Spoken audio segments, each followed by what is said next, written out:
Hallelujah. खुदा दा शुक्र करते हैं। अज फिर उसने साडी जिंदगी च मौका बख्शिया कि असीं उहदी हजूरी दे विच एक बारी फिर इकट्ठे होइए। और खुदा ने सानू ये जिहड़ा सोशल मीडिया का जरिया दिता अपने पैगाम नू लोकां तक पहुँचाउण दा, उहदे लई खुदा दा धन्नवाद करते हैं। लॉकडाउन के दिनों के विच जदों कि सब आपो अपने घरी बैठे हैं असीं और बावजूद ये असीं ऑनलाइन फिर भी एक दूसरे तक पहुँच रहे हैं। हालेलुया। साडे नाल सारे अजीज जुड़ रहे हैं। सिस्टर गुरशरण जी भी साडे नाल जुड़ चुके हैं। उन्हां लई खुदा दा धन्नवाद करते हैं। विजय पास्टर जी भी साडे नाल ने, करण गेल जी भी आ चुके ने। और टाइम हो गया असीं शुरू करते हैं। कल असीं सीख रहे सीगे वचन दे विचों अपने नाल कीते उस खुदा दे वायदे नूं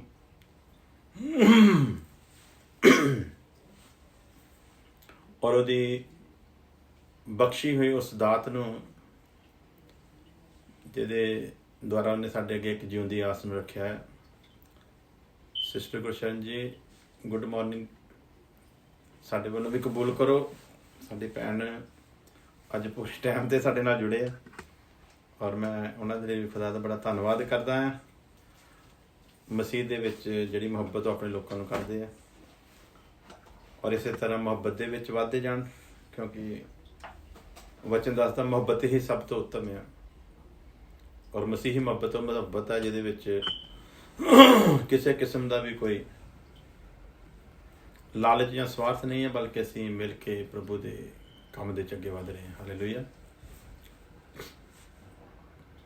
सो अज असीं देखांगे, कल असीं पहुंचे सीगे अपने इस पॉइंट के उत्ते, अगर तुम्हें जीवित आशा मिल गई है तो अपने जीवन से उसे सिद्ध करो, फिर तुम्हें लोगों को मसीह के पास लाने के लिए ज़्यादा उन गवाहियों की ज़रूरत नहीं पड़ेगी जिन गवाहियों को अक्सर हम लोग सुनते हैं, बल्कि जब लोग जीवित आशा के वचन से बदले हुए जीवन को देखकर मसीह में आएंगे तो बीमारी भूत अपने आप छोड़कर भाग जाएंगे। हालेलुया। तो उसके लिए हम लोगों ने रेफरेंस देखा था भजन संहिता ज़बूर उसका 107 की 20 देखी थी हमने। वह अपने वचन के द्वारा उनको चंगा करता है और जिस गड्ढे में पड़े हैं उससे निकालता है। हालेलुया। सो एक मसीही जीवन में सबसे बड़ी आशा हमारे सामने जो है वो खुदा का सबसे पहले तो वचन है, जिसके द्वारा हम उसकी आदत को समझते हैं। वचन ही है जिसके द्वारा हम तक उसके वायदे पहुंचे हैं। वचन ही है जिसको सुनकर हमारे अंदर ये विश्वास पैदा होता है और वचन के द्वारा ही हमें वो जीवित आशा मिली है, जिसको पाकर हम लोग बिल्कुल बेफिक्र होकर इस जीवन को जीते हैं, क्योंकि हमें पता है हमको एक संभालने वाला एक है जिसने हमारे साथ ये वायदा किया है। हालेलुया। अपने अपने जीवन में हर एक ईमानदार वचन को पहले स्थान पर लेकर आए। इस जीवित आशा जो हमारे आगे है, अगर सचमुच उसमें हमको प्रवेश करना है तो हर एक ईमानदार को एक बात नोट कर लेनी चाहिए कि हमारा सबसे पहला मकसद ये है कि हमें वचन को पहले स्थान पर लेकर आना है। वचन को जब पहला स्थान देंगे तो फिर बाकी के काम वचन हमारी जिंदगी में अपने आप ही करेगा। जैसा हमने वर्ष को देखा है कि वह अपना वचन बेचकर लोगों को चंगा करता है। सो वचन चंगा करता है, उसे हमने आगे रखना है। हालेलुया। चंगाई को आगे लेकर नहीं चलना, आशीष को आगे लेकर नहीं चलना, और बरकत को भी आगे लेकर नहीं चलना है हमको तो सिर्फ वचन को पहला स्थान देना है, वचन की अहमियत को समझना है और वचन में जिंदगी है। हालेलुया। फिर वही वचन आपको हर जगह पहले स्थान पर रखेगा। अगर हम अपने जीवन में वचन को पहला स्थान देंगे तो याद रखें, जब हमने अपने जीवन में वचन को पहला स्थान दिया है तो हर जगह यही वचन हमको पहले स्थान पे रखेगा।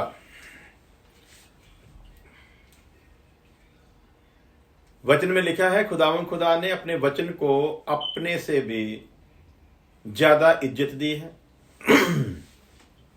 अपने से ज्यादा महिमा दी है और सबसे ऊपर के स्थान पर खुदा ने अपने वचन को रखा है। हालेलुया। सो इस वचन को हम अपने स्थान जीवन में पहला स्थान देंगे। अगर पहला स्थान देंगे तो इसके साथ वायदा है, जहां भी जाएंगे परमेश्वर हमको पहला स्थान देगा। वही वचन दुष्ट आत्माओं को निकालेगा। निकालने वाला मैं नहीं या कोई और नहीं।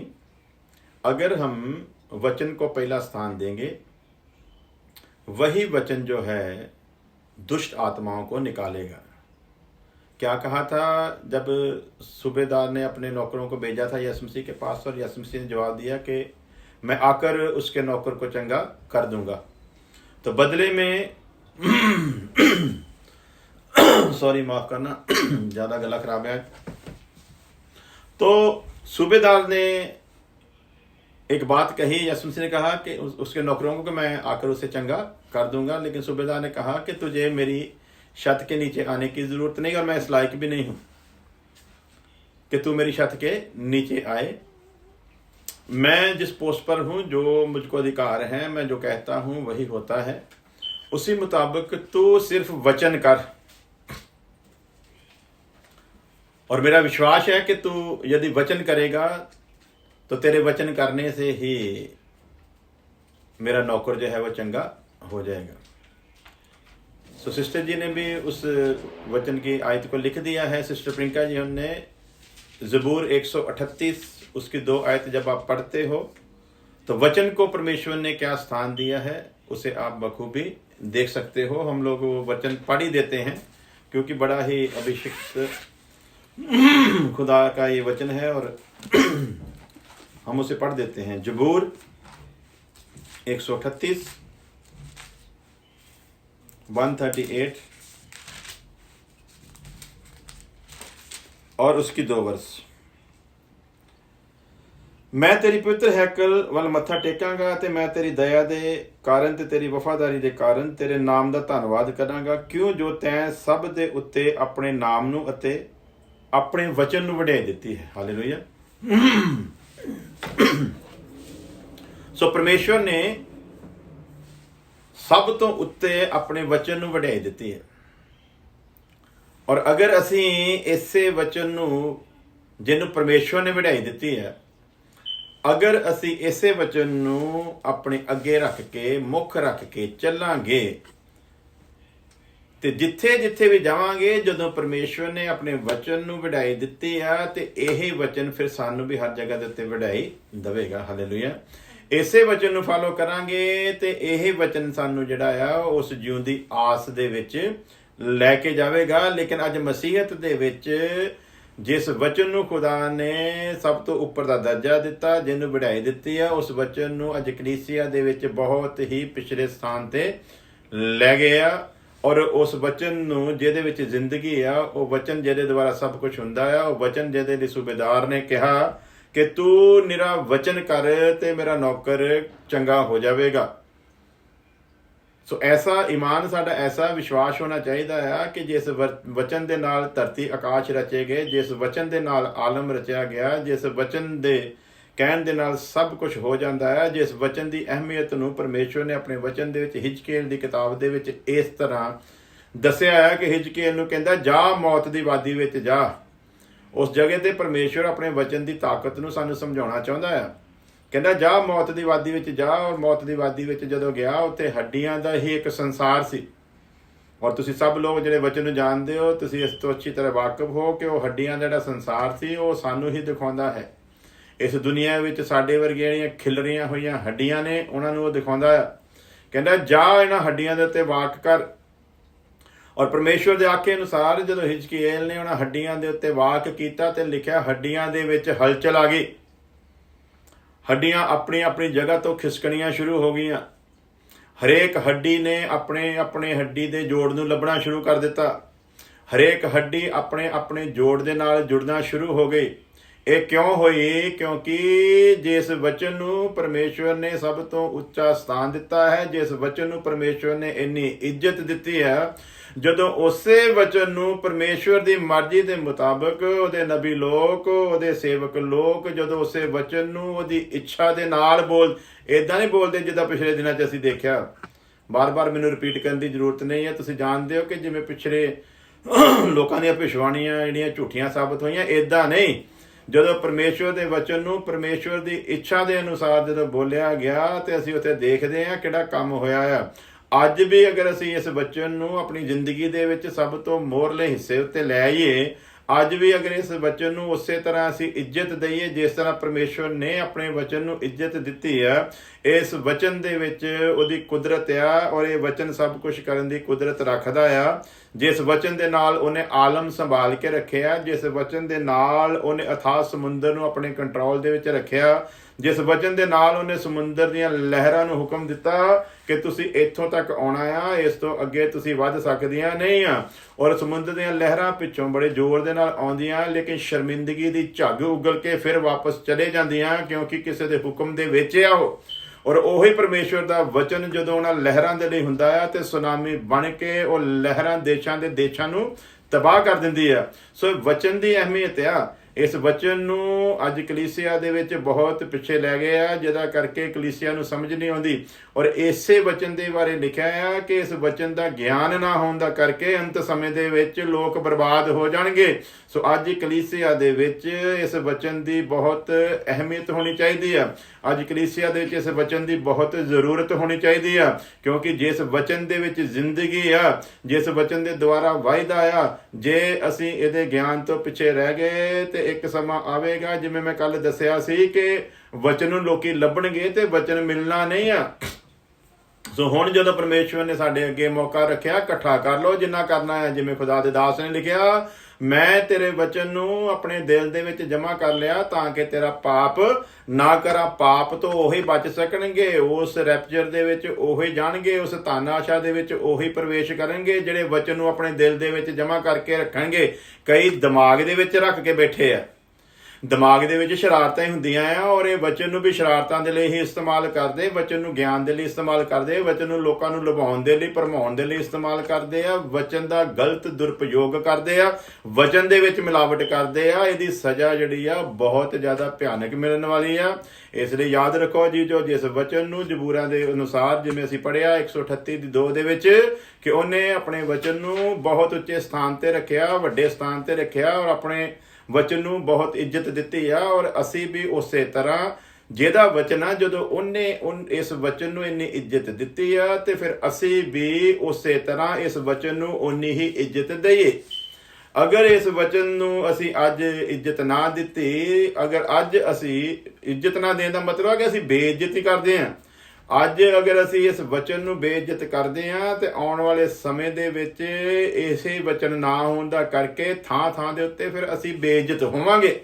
ਸੋ ਸਮਝੋ ਪਿਆਰਿਓ, ਮੌਕਾ ਆ ਸਿੱਖਣ ਦਾ, ਮੌਕਾ ਆ ਗੱਲ ਨੂੰ ਸਮਝਣ ਦਾ, ਕਿਉਂਕਿ ਵਚਨ ਪੂਰਾ ਹੋ ਰਿਹਾ ਆ ਔਰ ਜਿਹੜੇ ਝੂਠੇ ਆ ਉਹ ਵੀ ਪੂਰੇ ਬਲ ਛਲ ਦੇ ਨਾਲ ਆ ਰਹੇ ਆ ਔਰ ਉਹ ਵੀ ਪੂਰਾ ਜ਼ੋਰ ਲਾ ਰਹੇ ਆ ਕਿ ਸੱਚਿਆਂ ਨੂੰ ਉਹ ਲੋਕਾਂ ਦੀ ਨਜ਼ਰ 'ਚ ਗਿਰਾ ਸਕਣ। ਹੁਣ ਤੁਸੀਂ ਸੱਚਿਆਂ ਤੇ ਝੂਠਿਆਂ ਦੇ ਫਰਕ ਨੂੰ ਤਾਂ ਹੀ ਸਮਝੋਗੇ ਅਗਰ ਤੁਹਾਨੂੰ ਵਚਨ ਦਾ ਗਿਆਨ ਹੋਵੇਗਾ। ਵਚਨ ਦਾ ਗਿਆਨ ਹੀ ਤੁਹਾਨੂੰ ਰੈਪਚਰ ਦੇ ਵਿੱਚ ਲੈ ਕੇ ਜਾਵੇਗਾ। ਵਚਨ ਦਾ ਗਿਆਨ ਹੀ ਤੁਹਾਨੂੰ ਦੁਲਹਨ ਦੇ ਰੁਤਬੇ ਤੱਕ ਪਹੁੰਚਾਵੇਗਾ। ਵਚਨ ਦਾ ਗਿਆਨ ਹੀ ਤੁਹਾਨੂੰ 1000 ਸਾਲ ਦੇ ਰਾਜ ਦੇ ਵਿੱਚ ਲੈ ਕੇ ਜਾਵੇਗਾ। ਵਚਨ ਦਾ ਗਿਆਨ ਹੀ ਕੌਮਾਂ ਦੇ ਉੱਤੇ ਤੁਹਾਨੂੰ ਰਾਜ ਕਰਵਾਵੇਗਾ। ਅਗਰ ਇਸ ਵਚਨ ਦੇ ਗਿਆਨ ਤੋਂ ਅਸੀਂ ਪਿੱਛੇ ਰਹਿ ਗਏ ਤੇ ਫਿਰ ਸਾਡੇ ਲਈ ਬਹੁਤ ਜ਼ਿਆਦਾ ਮੁਸ਼ਕਲ ਹੋ ਜਾਵੇਗੀ। ਔਰ ਵਚਨ ਦੀ ਕਮੀ ਦਾ ਕਰਕੇ ਹੀ ਅੱਜ ਲੋਕ ਤਰ੍ਹਾਂ ਤਰ੍ਹਾਂ ਦੀਆਂ ਗੱਲਾਂ ਦੇ ਸ਼ਿਕਾਰ ਹੁੰਦੇ ਹਨ। ਕੱਲ ਪਾਸਟਰ ਹੈਰੀ ਜੀ ਉਹਨਾਂ ਨੂੰ ਮੈਂ ਸੁਣ ਰਿਹਾ ਸੀਗਾ, ਉਹ ਦੱਸ ਰਹੇ ਸਨ ਕਿ ਹੁਣ ਨਾਲ ਲੈਂਦਿਆਂ ਵੀ ਸਾਨੂੰ ਥੋੜਾ ਫੀਲ ਹੁੰਦਾ ਆ, ਕਿਉਂਕਿ ਉਹਨਾਂ ਦੇ ਨਾਂ ਤੇ ਅਸੀਂ ਲੈ ਦਿੰਦੇ ਆ ਜਿਨ੍ਹਾਂ ਦੇ ਬਾਰੇ ਪਤਾ ਕਿ ਇਹ ਕਲੀਸਿਆ ਦਾ ਬਹੁਤ ਨੁਕਸਾਨ ਕਰ ਰਹੇ ਆ, ਪਰ ਇਹੋ ਜਿਹੇ ਲੋਕਾਂ ਦਾ ਫਿਰ ਨਾਂ ਲੈਣ ਲੱਗਿਆ ਵੀ ਸਾਨੂੰ ਥੋੜਾ ਜਿਹਾ ਰੁਕਣਾ ਪੈਂਦਾ ਆ, ਕਿਉਂਕਿ ਕਾਫੀ ਫੇਮਸ ਔਰ ਮਸ਼ਹੂਰ ਸੇਵਕ ਆ ਔਰ ਬੜਾ ਅੱਛਾ ਖੁਦਾ ਦੇ ਵਚਨ ਨੂੰ ਪੇਸ਼ ਕਰਦਾ ਆ। ਬਹੁਤ ਲੋਕ ਉਹਨਾਂ ਦੇ ਪ੍ਰਤੀ ਸਾਡੇ ਨਾਲ ਵੀ ਗੱਲ ਕਰਦੇ ਆ, ਜਦੋਂ ਪੁੱਛਦੇ ਆ ਅਸੀਂ ਦੱਸੀਦਾ ਹਾਂਜੀ ਬਹੁਤ ਅੱਛਾ ਖੁਦਾ ਦਾ ਦਾਸ ਆ, ਜ਼ਿੰਦਗੀ ਵੀ ਸਿੰਪਲ ਆ, ਸਿੱਧਾ ਸਾਦਾ ਬੰਦਾ ਆ, ਵਚਨ ਨੂੰ ਸੁਣਾਉਣ ਦਾ ਤਜਰਬਾ ਵੀ ਅੱਛਾ ਆ, ਸਭ ਕੁਝ ਅੱਛਾ ਹੁੰਦਿਆਂ ਹੋਇਆਂ ਪਿਛਲੇ ਦਿਨਾਂ ਦੇ ਵਿੱਚ ਇੱਕ ਵੀਡੀਓ ਆਈ ਹੈ ਜਿਹੜੀ ਪਾਸਟਰ ਜੀ ਉਹਨਾਂ ਨੇ ਸੁਣੀ ਹੈ, ਪਾਸਟਰ ਹੈਰੀ ਜੀ ਉਹਨਾਂ ਨੇ, ਔਰ ਉਹਨਾਂ ਦੇ ਵਿੱਚ ਉਹਨਾਂ ਨੇ ਦੱਸਿਆ ਆ ਕਿ ਇੱਕ ਵਚਨ ਨੂੰ ਲੈ ਲੈਂਦੇ, ਜਿੱਦਾਂ ਮੈਂ ਦੱਸਦਾ ਸੀ ਨਾ, ਅੱਜ ਜਿਹੜੀ ਬਰਬਾਦੀ ਹੋ ਰਹੀ ਨਾ, ਇਸ ਪੂਰੇ ਗ੍ਰੰਥ ਦੇ ਵਿੱਚ ਨਾ ਪੂਰੇ ਸਬਜੈਕਟ ਆ, ਉਹਦਾ ਵਿਸ਼ਾ ਲਿਖਿਆ ਹੁੰਦਾ, ਜਿਹੜਾ ਵੀ ਸਬਜੈਕਟ ਜਿਹੜਾ ਅਸੀਂ ਪੜ੍ਹਦੇ ਨਾ, ਇੰਨਾ ਬਾਬ ਪੜਾਂਗੇ, ਇੰਨਾ ਚੈਪਟਰ ਪੜਾਂਗੇ, ਉਹਦੀ ਆਇਤ ਪੜਾਂਗੇ, ਉਹ ਜਿੱਥੇ ਚੈਪਟਰ ਲਿਖਿਆ ਨਾ ਉੱਥੇ ਉਹਦੀ ਇੱਕ ਹੈਡਲਾਈਨ ਲਿਖੀ ਹੁੰਦੀ ਹੈ। ਜਿਵੇਂ ਮੰਨ ਲਓ ਲਿਖਿਆ ਅੰਤ ਦਿਨਾਂ ਦੇ ਨਿਸ਼ਾਨ, ਤੇ ਉਹ ਅੰਤ ਦਿਨਾਂ ਦੇ ਨਿਸ਼ਾਨ ਇੱਕ ਉਹਦੇ ਵਿੱਚ ਸਬਜੈਕਟ ਆ, ਉਹਦੇ ਵਿੱਚ ਫਿਰ ਸਭ ਕੁਛ ਆ, ਤੇ ਉਹਦੇ ਵਿੱਚ ਸਭ ਕੁਛ ਦੇ ਵਿੱਚੋਂ ਉਹਨਾਂ ਨੇ ਸਿਰਫ ਇੱਕ ਚੀਜ਼ ਨੂੰ ਚੁੱਕ ਲਿਆ ਆ, ਔਰ ਉਹ ਚੀਜ਼ ਕੀ ਚੁੱਕੀ ਆ ਉਹਨਾਂ ਨੇ ਕਿ ਬਾਈਬਲ ਦੇ ਵਿੱਚ ਲਿਖਿਆ ਆ ਕਿ ਜਿਹੜਾ ਅੰਤ ਤੋੜੀ ਸਹੇਗਾ ਸੋ ਹੀ ਬਚਾਇਆ ਜਾਵੇਗਾ। ਔਰ ਇਸ ਕਰਕੇ ਉਹਨਾਂ ਨੇ ਕਿਹਾ ਕਿ ਜਿਹੜੇ ਅੱਜ ਸੇਵਕ ਲੋਕ ਆ ਉਹ ਕਲੀਸਿਆ ਨੂੰ ਗੁੰਮਰਾਹ ਕਰ ਰਹੇ ਆ ਕਿ ਅੰਤ ਤੋੜੀ ਜਿਹੜਾ ਨਾ ਅਸੀਂ ਦੁੱਖ ਸਹਿਣਾ ਆ, ਔਰ ਸੇਵਕ ਜਿਹੜੇ ਇਸ ਚੀਜ਼ ਤੋਂ ਲੋਕਾਂ ਨੂੰ ਜਾਣੂ ਨਹੀਂ ਕਰਵਾ ਰਹੇ, ਔਰ ਲੋਕਾਂ ਨੂੰ ਕਹਿ ਰਹੇ ਕਿ ਨਹੀਂ ਜੀ ਅਸੀਂ ਦੁੱਖ ਦੇ ਵਿੱਚ ਜਾਣਾ ਹੀ ਨਹੀਂਗਾ, ਅਸੀਂ ਮਹਾਕਲੇਸ਼ ਦੇ ਵਿੱਚ ਜਾਣਾ ਹੀ ਨਹੀਂਗਾ, ਤੇ ਇਹ ਕਹਿ ਕੇ ਉਹ ਕਲੀਸਿਆ ਦੀ ਆਸ ਨੂੰ ਤੋੜ ਰਹੇ ਆ। ਔਰ ਉਹਨਾਂ ਨੇ ਦੱਸਿਆ ਕਿ ਅਗਰ ਅਸੀਂ ਕਲੀਸਿਆ ਨੂੰ ਅੱਜ ਆਉਣ ਵਾਲੇ ਦੁੱਖਾਂ ਤੋਂ ਵਾਕਫ ਨਾ ਕਰਵਾਇਆ ਤੇ ਕਲੀਸਿਆ ਫਿਰ ਉਸ ਸਮੇਂ ਦੇ ਉੱਤੇ ਟੁੱਟ ਜਾਵੇਗੀ ਤੇ ਪ੍ਰਭੂ ਯਿਸੂ ਮਸੀਹ ਦਾ ਇਨਕਾਰ ਕਰੇਗੀ। ਸੋ ਉਸ ਸਾਰੀ ਗੱਲ ਦੇ ਵਿੱਚ ਉਹਨਾਂ ਨੇ ਇੱਕ ਗੱਲ ਨੂੰ ਲੈ ਕੇ ਤੇ ਇੱਕ ਪੂਰਾ ਵਿਸ਼ਾ ਬਣਾ ਕੇ ਦੱਸ ਦਿੱਤਾ ਆ ਕਿ ਕਲੀਸਿਆ ਨੇ ਦੁੱਖਾਂ ਨੂੰ ਸਹਿਣਾ ਆ, ਔਰ ਸੇਵਕ ਉਹਨਾਂ ਮਹਾਕਲੇਸ਼ ਦੇ ਦਿਨਾਂ ਦੇ ਬਾਰੇ 'ਚ ਕਲੀਸਿਆ ਨੂੰ ਦੱਸਦੇ ਨੇਗੇ, ਔਰ ਕਲੀਸਿਆ ਉਸ ਮਹਾਕਲੇਸ਼ ਦੇ ਵਿੱਚ ਪ੍ਰਵੇਸ਼ ਕਰੇਗੀ, ਔਰ ਜਿਹੜਾ ਅੰਤ ਤੋੜੀ ਉਹਦੇ 'ਚ ਸਹੇਗਾ ਸੋ ਹੀ ਬਚਾਇਆ ਜਾਵੇਗਾ। ਇਹੋ ਜਿਹਾ ਉਹਨਾਂ ਨੇ ਇੱਕ ਸਬਜੈਕਟ ਬਣਾ ਕੇ ਪੇਸ਼ ਕੀਤਾ ਹੈ, ਜਿਹਨੂੰ ਲੋਕਾਂ ਨੇ ਫਿਰ ਅੱਗੇ ਤੋਂ ਅੱਗੇ ਫਾਰਵਰਡ ਕੀਤਾ ਆ। ਲੇਕਿਨ ਪਿਆਰੇ ਅਜੀਜ਼ੋ, ਅਸੀਂ ਇਹਨੂੰ ਬੜਾ ਖੋਲ ਕੇ ਦੱਸ ਚੁੱਕੇ ਹਾਂ ਪਿਛਲੇ ਅਧਿਆਇਆਂ ਦੇ ਵਿੱਚ। ਤੁਸੀਂ ਪਿਛਲੇ ਜਿਹੜੇ ਚੈਪਟਰ ਆ ਸਾਡੇ ਉਹਨਾਂ ਵਿੱਚ ਤੁਸੀਂ ਜਾ ਕੇ ਇਹਨੂੰ ਬੜੀ ਤਸੱਲੀ ਦੇ ਨਾਲ ਤੇ ਗੌਰ ਦੇ ਨਾਲ ਸੁਣ ਸਕਦੇ ਹੋ, ਕੋਈ ਗੱਲ ਅਸੀਂ ਛੱਡੀ ਨਹੀਂ ਹੈ। ਔਰ ਉਹਦੇ ਵਿੱਚ ਅਗਰ ਕੋਈ ਕਵੇ ਮਿਲਾਵਟ ਕੀਤੀ ਆ ਤੇ ਤੁਸੀਂ ਆਪ ਗਵਾਹ ਹੋ ਸਾਡੇ ਇਸ ਸੇਵਾ ਦੇ। ਤੁਸੀਂ ਜਿਨ੍ਹਾਂ ਨੇ ਪਿਛਲੇ 20-22 ਚੈਪਟਰ ਸੁਣੇ ਆ, ਤੁਸੀਂ ਆਪ ਗਵਾਹ ਹੋ ਕਿ ਅਸੀਂ ਕੋਈ ਕਿਸੇ ਜਗ੍ਹਾ ਦੇ ਉੱਤੇ ਇੱਦਾਂ ਦਾ ਕੋਈ ਪੁਆਇੰਟ ਛੱਡਿਆ ਨਹੀਂਗਾ ਜਿੱਥੇ ਜਾ ਕੇ ਕੋਈ ਉਂਗਲੀ ਰੱਖ ਸਕੇ। ਅਸੀਂ ਉਹਨਾਂ ਵਿੱਚੋਂ ਕੋਈ ਇੱਕ ਚੀਜ਼ ਨੂੰ ਚੁੱਕ ਕੇ ਤੁਹਾਡੇ ਅੱਗੇ ਪੇਸ਼ ਨਹੀਂ ਕੀਤਾ, ਅਸੀਂ ਉਹਦੇ 'ਚ ਕੋਈ ਇੱਕ ਚੀਜ਼ ਚੁੱਕ ਕੇ ਤੁਹਾਨੂੰ ਗੁੰਮਰਾਹ ਕਰਨ ਦੀ ਕੋਸ਼ਿਸ਼ ਨਹੀਂ ਕੀਤੀ, ਬਲਕਿ ਉਹਦਾ ਪੂਰੇ ਦਾ ਪੂਰਾ ਤੁਹਾਨੂੰ ਵੇਰਵਾ ਦਿੱਤਾ ਹੈ। ਔਰ ਉਸ ਤੋਂ ਬਾਅਦ ਕੋਈ ਬੰਦਾ ਗੱਲ ਕਰ ਹੀ ਨਹੀਂ ਸਕਦਾ। ਉਹਦੇ 'ਚ ਸਭ ਤੋਂ ਵੱਡੀ ਤੁਹਾਨੂੰ ਜਿਹੜੀ ਗੱਲ ਦੱਸੀ ਗਈ ਸੀ ਉਹ ਇਹ ਆ ਵੀ ਇੱਕ ਰੋਕਣ ਵਾਲਾ ਆ। ਥੈਸਲੋਨੀਕੇ ਦੀ ਕਿਤਾਬ 'ਚ ਲਿਖਿਆ ਇੱਕ ਰੋਕਣ ਵਾਲਾ ਆ ਜਿਹਨੇ ਰੋਕ ਕੇ ਰੱਖਿਆ ਹੋਇਆ। ਇਹ ਹੁਣ ਵਚਨ ਦੀ ਜਿਹੜੀ ਅਸੀਂ ਅਹਿਮੀਅਤ ਉਹਨੂੰ ਸਮਝਾਂਗੇ। ਵਚਨ ਨੂੰ ਪਿੱਛੇ ਰੱਖਿਆ ਗਿਆ, ਵਚਨ ਦਾ ਗਿਆਨ ਨਾ ਹੋਣ ਦਾ ਕਰਕੇ ਲੋਕ ਬਰਬਾਦ ਹੁੰਦੇ ਸੀ, ਹੋ ਰਹੇ ਆ ਤੇ ਹੋਣਗੇ ਵੀ, ਹੋ ਚੁੱਕੇ ਆ, ਹੋ ਰਹੇ ਆ ਤੇ ਹੋਣਗੇ ਵੀ, ਕਿਉਂਕਿ ਵਚਨ ਦਾ ਗਿਆਨ ਨਹੀਂ ਆ। ਵਚਨ ਨੂੰ ਪਿੱਛੇ ਨਾ ਲਿਆਓ, ਵਚਨ ਨੂੰ ਸਭ ਤੋਂ ਅੱਗੇ ਲੈ ਕੇ ਆਓ, ਆਪਣੇ ਆਪ ਨੂੰ ਪਿੱਛੇ ਲੈ ਜਾਓ। ਫਿਰ ਅਸੀਂ ਲੋਕਾਂ ਦੀ ਨਜਾਤ ਦੇ ਲਈ ਕੁਛ ਕਰ ਸਕਦੇ ਹਾਂ, ਲੋਕਾਂ ਦੀ ਮੁਕਤੀ ਦੇ ਲਈ ਕੁਛ ਕਰ ਸਕਦੇ ਹਾਂ। ਫਿਰ ਜਿਸ ਕੰਮ ਦੇ ਲਈ ਪਰਮੇਸ਼ਰ ਸਾਨੂੰ ਬੁਲਾਇਆ ਉਸ ਕੰਮ ਨੂੰ ਅਸੀਂ ਪੂਰਾ ਕਰ ਸਕਦੇ ਹਾਂ। ਬੜੀ ਵੱਡੀ ਜ਼ਿੰਮੇਵਾਰੀ ਆ। ਮੈਂ ਤੁਹਾਨੂੰ ਬਾਰ-ਬਾਰ ਦੱਸਦਾ ਹੁੰਦਾ ਕਿ ਮੇਰੇ ਲਈ ਵੀ ਦੁਆ ਕਰਿਆ ਕਰੋ, ਮੇਰੇ ਕੋਲ ਕੋਈ ਗਲਤ ਅਨੁਵਾਦ ਨਾ ਹੋ ਜਾਵੇ, ਮੈਂ ਕਲੀਸਿਆ ਨੂੰ ਕੋਈ ਗਲਤ ਗੱਲ ਨਾ ਦੱਸ ਦੇਵਾਂ ਜਿਹੜੀ ਕਲੀਸਿਆ ਦੀ ਬਰਬਾਦੀ ਦਾ ਕਾਰਨ ਹੋਵੇ, ਜਿਹੜੀ ਉਹਨਾਂ ਦੀ ਨਜਾਤ ਦੇ ਵਿੱਚ ਵਿਘਨ ਪਾਵੇ। ਇਸ ਕਰਕੇ ਅਸੀਂ ਤੇ ਤੁਹਾਨੂੰ ਵੀ ਕਹਿੰਦੇ ਸਾਡੇ ਲਈ ਦੁਆ ਕਰਿਆ ਕਰੋ। ਤੇ ਅਸੀਂ ਜਦੋਂ ਵੀ ਕਿਸੇ ਗੱਲ ਨੂੰ ਦੱਸਦੇ ਹਾਂ ਪਹਿਲਾਂ ਪਰਮੇਸ਼ਰ ਤੋਂ ਮੰਗਦੇ ਹਾਂ, ਡਰਦੇ ਹਾਂ, ਫਿਰ ਸਾਰਾ ਉਹਦੇ ਕੋਲ ਪ੍ਰਕਾਸ਼ ਮੰਗਦੇ ਹਾਂ। ਜਦੋਂ ਪੂਰੀ ਕਿਸੇ ਗੱਲ ਦੀ ਤਸੱਲੀ ਹੁੰਦੀ ਆ ਉਦੋਂ ਤੁਹਾਡੇ ਅੱਗੇ ਪੇਸ਼ ਕਰਦੇ ਹਾਂ। ਅਸੀਂ ਇਦਾਂ ਨਹੀਂ ਹੈ ਕਿ ਕੋਈ ਵੀ ਗੱਲ ਚੁੱਕੀ ਤੇ ਲਿਆ ਕੇ ਤੁਹਾਡੇ ਅੱਗੇ ਫਟਾਫਟ ਰੱਖ ਦਿੱਤੀ, ਜਿਵੇਂ ਕਿ ਉਹਨਾਂ ਨੇ ਵਿੱਚੋਂ ਇੱਕ ਗੱਲ ਨੂੰ ਕੱਢਿਆ ਤੇ ਚੱਕ ਕੇ ਰੱਖ ਦਿੱਤਾ ਆ। ਉਹਦੇ ਬਾਰੇ ਦੇ ਵਿੱਚ ਅਸੀਂ ਅਗਰ ਉਹਨਾਂ ਤੱਕ ਸਾਡੀ ਇਹ ਮੈਸੇਜ ਪਹੁੰਚੇ, ਕਿਉਂਕਿ ਅਸੀਂ ਨਾਂ ਨਹੀਂ ਲੈਣਾ ਚਾਹੁੰਦੇ, ਅਸੀਂ ਉਸ ਸੇਵਕ ਦੀ ਬਹੁਤ ਜ਼ਿਆਦਾ ਇੱਜ਼ਤ ਕਰਦੇ ਹਾਂ। ਬਹੁਤੇ ਲੋਕ ਆ ਜਿਹੜੇ ਕਹਿੰਦੇ ਤੁਸੀਂ ਹਰੇਕ ਨੂੰ ਬਸ ਤੁੱਛ ਬਣਾਉਂਦੇ ਰਹਿੰਦੇ ਹੋ। ਐਸੀ ਕੋਈ ਗੱਲ ਨਹੀਂ ਹੈ। ਜਿਹੜੇ ਅਭਿਸ਼ਿਕਤ ਆ, ਜਿਨ੍ਹਾਂ ਦੇ ਕੋਲ ਨੌਲੇਜ ਆ, ਗਿਆਨ ਆ ਵਚਨ ਦਾ, ਅਸੀਂ ਉਹਨਾਂ ਨੂੰ ਬਹੁਤ ਰਿਸਪੈਕਟ ਦਿੰਦੇ ਹਾਂ, ਬਹੁਤ ਇੱਜ਼ਤ ਦਿੰਦੇ ਹਾਂ। ਸੋ ਜਿਹਨਾਂ ਦੀ ਮੈਂ ਗੱਲ ਕਰ ਰਿਹਾ ਤੁਸੀਂ ਸਮਝ ਹੀ ਗਏ ਹੋਵੋਗੇ। ਔਰ ਅਗਰ ਇਹ ਵੀਡੀਓ ਉਹਨਾਂ ਤੱਕ ਪਹੁੰਚੇ ਤੇ ਅਸੀਂ ਹਰ ਤਰ੍ਹਾਂ ਦੇ ਨਾਲ ਉਹਨਾਂ ਨਾਲ ਗੱਲ ਕਰਨ ਲਈ ਤਿਆਰ ਹਾਂ। ਅਗਰ ਉਹ ਫੋਨ ਤੇ ਗੱਲ ਸਾਡੇ ਨਾਲ ਕਰਨਾ ਚਾਹੁਣ ਅਸੀਂ ਫੋਨ ਤੇ ਗੱਲ ਕਰਨ ਲਈ ਤਿਆਰ ਹੈਗੇ ਹਾਂ। ਅਗਰ ਉਹ ਸਾਨੂੰ ਮਿਲਣਾ ਚਾਹੁਣ ਅਸੀਂ ਉਹਨਾਂ ਨੂੰ ਮਿਲਣ ਲਈ ਤਿਆਰ ਹਾਂ। ਅਗਰ ਉਹ ਪਬਲਿਕਲੀ ਡਿਬੇਟ ਵੀ ਕਰਨਾ ਚਾਹੁਣ ਇਸ ਵਿਸ਼ੇ ਦੇ ਉੱਤੇ ਤੇ ਅਸੀਂ ਉਹਦੇ ਲਈ ਵੀ ਤਿਆਰ ਹਾਂ। ਸੋ ਫੈਸਲਾ ਉਹਨਾਂ ਨੇ ਲੈਣਾ। ਲੇਕਿਨ ਅਗਰ ਜਦੋਂ ਇਹ ਸਾਡੀ ਵੀਡੀਓ ਉਹਨਾਂ ਤੱਕ ਪਹੁੰਚੇ ਤੇ ਉਹ ਸਾਡੇ ਲਈ ਬਹੁਤ ਆਦਰਯੋਗ ਸੇਵਕ ਆ। ਔਰ ਸਾਡੀ ਉਹਨਾਂ ਨੂੰ ਹੱਥ ਜੋੜ ਕੇ ਬੇਨਤੀ ਆ ਕਿ ਆਪਾਂ ਕਲੀਸਿਆ ਨੂੰ ਕੋਈ ਐਸੀ ਗੱਲ ਨਾ ਦਸੀਏ ਕਿ ਵਿੱਚੋਂ ਇੱਕ ਚੀਜ਼ ਨੂੰ ਚੁੱਕੀਏ ਤੇ ਉਹਦੇ ਉੱਤੇ ਇੱਕ ਮੈਸੇਜ ਦੇ ਦਈਏ ਤੇ ਉਹਦੇ ਆਲੇ ਦੁਆਲੇ ਦੇਖੀਏ ਕੁਛ ਨਾ। ਸੋ ਜਿੰਨੀ ਦੇਰ ਆਲਾ ਦੁਆਲਾ ਸਾਰਾ ਕੁਛ ਦੇਖਦੇ ਨਹੀਂ ਆ ਉਨੀ ਦੇਰ ਤੱਕ ਕਿਸੇ ਗੱਲ ਦੀ ਸਮਝ ਆਉਣੀ ਨਹੀਂ ਆ। ਸੋ ਐਸੀਆਂ ਗੱਲਾਂ ਜਿਹੜੀਆਂ ਇਹਨਾਂ ਦੀ ਜਾਣਕਾਰੀ ਸਾਡੇ ਲਈ ਹੋਣਾ ਬੜਾ ਜ਼ਰੂਰੀ ਆ। ਮੈਂ ਦੱਸਿਆ ਸੀਗਾ ਕਿ ਇੱਕ ਰੋਕਣ ਵਾਲਾ ਆ, ਜਿੰਨੀ ਦੇਰ ਤੱਕ ਉਹ ਵਿੱਚੋਂ ਹਟ ਨਾ ਜਾਵੇ ਵਿਰੋਧੀ ਉਨੀ ਦੇਰ ਤੱਕ ਪੇਸ਼ ਹੋ ਨਹੀਂ ਸਕਦਾ ਜਿੰਨੀ ਦੇਰ ਤੱਕ ਵਿਰੋਧੀ ਪੂਰੀ ਫੁੱਲ ਫਾਰਮ ਦੇ ਵਿੱਚ ਨਹੀਂ ਆਉਂਦਾ।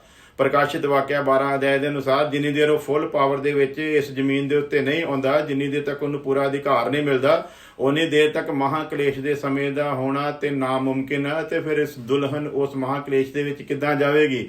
ਹਾਂ, ਕਈ ਵਾਰੀ ਭੁਲੇਖਾ ਹੁੰਦਾ, ਸ਼ਾਇਦ ਉਹ ਕੁਝ ਹੋਰ ਦੱਸਣਾ ਚਾਹੁੰਦੇ ਹੋਣ, ਕਿਉਂਕਿ ਦੁਲਹਨ ਯਾਨੀ ਕਿ ਕਈ ਲੋਕ ਕਲੀਸਿਆ ਸ਼ਬਦ ਇਸਤੇਮਾਲ ਕਰਦੇ ਆ, ਕਈ ਲੋਕ ਦੁਲਹਨ ਇਸਤੇਮਾਲ ਕਰਦੇ ਆ। ਲੇਕਿਨ ਯਾਦ ਰੱਖੋ ਦੁਲਹਨ ਤੇ ਕਲੀਸਿਆ ਇਹ ਕੋਈ ਦੋ ਸ਼ਬਦ ਨਹੀਂ ਆ। ਅਸਲ ਵਿੱਚ ਯੂਨਾਨੀ ਸ਼ਬਦ ਆ ਇਕਲੀਸਿਆ ਤੋਂ ਸ਼ਬਦ ਆਇਆ ਕਲੀਸਿਆ ਨੂੰ ਹੀ ਦੁਲਹਨ ਕਿਹਾ ਗਿਆ ਆ। ਸੋ ਮਹਾਕਲੇਸ਼ ਦੇ ਵਿੱਚ ਜਾਵੇਗੀ, ਦੁਲਹਨ ਨਹੀਂ ਜਾਵੇਗੀ। ਉਹ ਗੁਨਗੁਨੇ ਜਿਹੜੇ ਲੋਕ ਰਹਿ ਜਾਣੇ ਨਾ ਉਹ ਜਾਣੇ ਆ ਉੱਥੇ ਮਹਾਕਲੇਸ਼ ਦੇ ਵਿੱਚ। ਈਸਾਈ ਲੋਕ ਜਾਣੇ ਆ, ਮਸੀਹੀ ਨਹੀਂ ਜਾਣੇ। ਇਹ ਜਿਹੜਾ ਸਾਰੀਆਂ ਚੀਜ਼ਾਂ ਦੇ ਵਿੱਚੋਂ ਨਿਕਲ ਕੇ ਤੱਤ ਪਾਸਟਰ ਹੈਰੀ ਜੀ ਦੱਸਦੇ ਹੁੰਦੇ ਆ ਵੀ ਰਿੜਕਣ ਦੇ ਉੱਤੇ ਉਹਨਾਂ ਦਾ ਇੱਕ ਮੈਸੇਜ ਆ, ਤੁਸੀਂ ਜਾ ਕੇ ਸੁਣ ਲੈਣਾ। ਉਹਦੇ ਵਿੱਚ ਉਹਨਾਂ ਨੇ ਬੜੇ ਵਿਸਤਾਰ ਦੇ ਨਾਲ ਦੱਸਿਆ ਹੋਇਆ। ਰਿੜਕ ਕੇ ਜਿਹੜੀ ਆਖਰੀ ਚੀਜ਼ ਨਿਕਲਦੀ ਆ ਉਹਨੂੰ ਕਹਿੰਦੇ ਆ ਖਾਲਸ ਘਿਓ। ਉਹ ਜਿਹੜਾ ਖਾਲਸ ਘਿਓ ਆ ਉਹ ਚੁੱਕਿਆ ਜਾਣਾ ਆ। ਖਾਲਸ ਦਾ ਇੱਥੇ ਕੋਈ ਕੰਮ ਨਹੀਂ ਰਹਿਣਾ। ਇਹ ਜਿਹੜੇ ਰਲੇ ਮਿਲੇ ਜਾਏ ਆ ਨਾ ਇਹ ਰਹਿ ਜਾਣੇ ਆ, ਇਹਨਾਂ ਦਾ ਹੀ ਕੰਮ ਬਾਕੀ ਰਹਿਣਾ ਹੈ। ਇਹਨਾਂ ਨੇ ਜਾਣਾ ਜ਼ਰੂਰ ਮਹਾਕਸ਼ਟ ਦੇ ਵਿੱਚ। ਤੇ ਜੇ ਜਿਹਨਾਂ ਵਿੱਚ ਇਹੋ ਜਿਹੇ ਦਾਸ ਸੇਵਾ ਕਰਦੇ ਆ, ਜੇ ਉਹਨਾਂ ਦੇ ਉਹ ਲੋਕ ਇਦਾਂ ਦੇ ਆ ਤੇ ਫਿਰ ਉਹ ਜਾਣਗੇ, ਫਿਰ ਉਹ 100% ਜਾਣਗੇ। ਲੇਕਿਨ ਜਿਹੜੀ ਦੁਲਹਨ ਅਸਲੀ ਮਾਲ ਆ ਨਾ ਉਹ ਨਹੀਂ ਜਾਣਾ ਉੱਥੇ। ਖਾਲਸ ਜਿਹੜਾ ਆ ਉਹ ਖਾਲਸ ਨੇ ਲੈ ਜਾਣਾ ਆ। ਖਾਲਸ ਦੀ ਜਿਹੜੀ ਅਹਿਮੀਅਤ ਹੈ ਉਹ ਖਾਲਸ ਹੀ ਸਮਝਦਾ ਆ ਤੇ ਖਾਲਸਾ ਨੂੰ ਉਹਨੇ ਲੈ ਜਾਣਾ। ਖਾਲਸ ਨਹੀਂ ਜਾ ਸਕਦਾ ਕਿਸੇ ਵੀ ਕੀਮਤ ਤੇ ਮਹਾਕਲੇਸ਼ ਦੇ ਵਿੱਚ। ਔਰ ਉਹਨੂੰ ਛੋਟਾ ਟੱਚ ਕਰਾ ਕੇ ਫਿਰ ਅਸੀਂ ਉਸੇ ਵਿਸ਼ੇ ਤੇ ਆਵਾਂਗੇ, ਵਚਨ ਦੀ ਅਹਿਮੀਅਤ ਦੇ ਉੱਤੇ, ਕਿ ਰੋਕਣ ਵਾਲਾ ਇੱਕ ਰੋਕ ਕੇ ਬੈਠਾ ਆ। ਕੁਧਰਮ ਦਾ ਭੇਤ ਤੇ ਕਹਿੰਦਾ ਹੁਣ ਵੀ ਅਸਰ ਕਰੀ ਜਾਂਦਾ ਆ, ਕੰਮ ਤੇ ਹੁਣ ਵੀ ਥੋੜਾ ਕਰੀ ਜਾਂਦਾ ਆ, ਪਰ ਫੁੱਲ ਫਾਰਮ ਦੇ ਵਿੱਚ ਨਹੀਂ। ਕਿਉਂਕਿ ਇੱਕ ਰੋਕਣ ਵਾਲਾ, ਉਹਦੇ ਬਾਰੇ ਅਸੀਂ ਸਿੱਖ ਲਿਆ ਕਿ ਪਾਕਰੂ ਆ ਜਿਹਨੇ ਰੋਕ ਕੇ ਰੱਖਿਆ ਹੋਇਆ, ਪਵਿੱਤਰ ਆਤਮਾ ਹੈ ਜਿਹਨੇ ਰੋਕ ਕੇ ਰੱਖਿਆ। ਪਵਿੱਤਰ ਆਤਮਾ ਨੇ ਉਹਨੂੰ ਇਸੇ ਲਈ ਰੋਕ ਕੇ ਰੱਖਿਆ ਕਿ ਦੁਲਹਨ ਤਿਆਰ ਹੋ ਜਾਵੇ। ਦਹੀਂ ਨੂੰ ਰਗੜ ਕੇ ਜੋ ਕੁਝ ਆਲੇ ਦੁਆਲੇ ਨਿਕਲਣਾ ਆ ਉਹਦੇ ਵਿੱਚੋਂ, ਜਿਹੜਾ ਕੋਈ ਲੱਸੀ ਸਾਈਡ ਤੇ ਹੋਣੀ ਆ, ਮੱਖਣ ਸਾਈਡ ਤੇ ਹੋਣਾ ਆ, ਸਾਰਾ ਕੁਝ ਉਹ ਨਿਕਲ ਜਾਵੇ ਪਹਿਲਾਂ।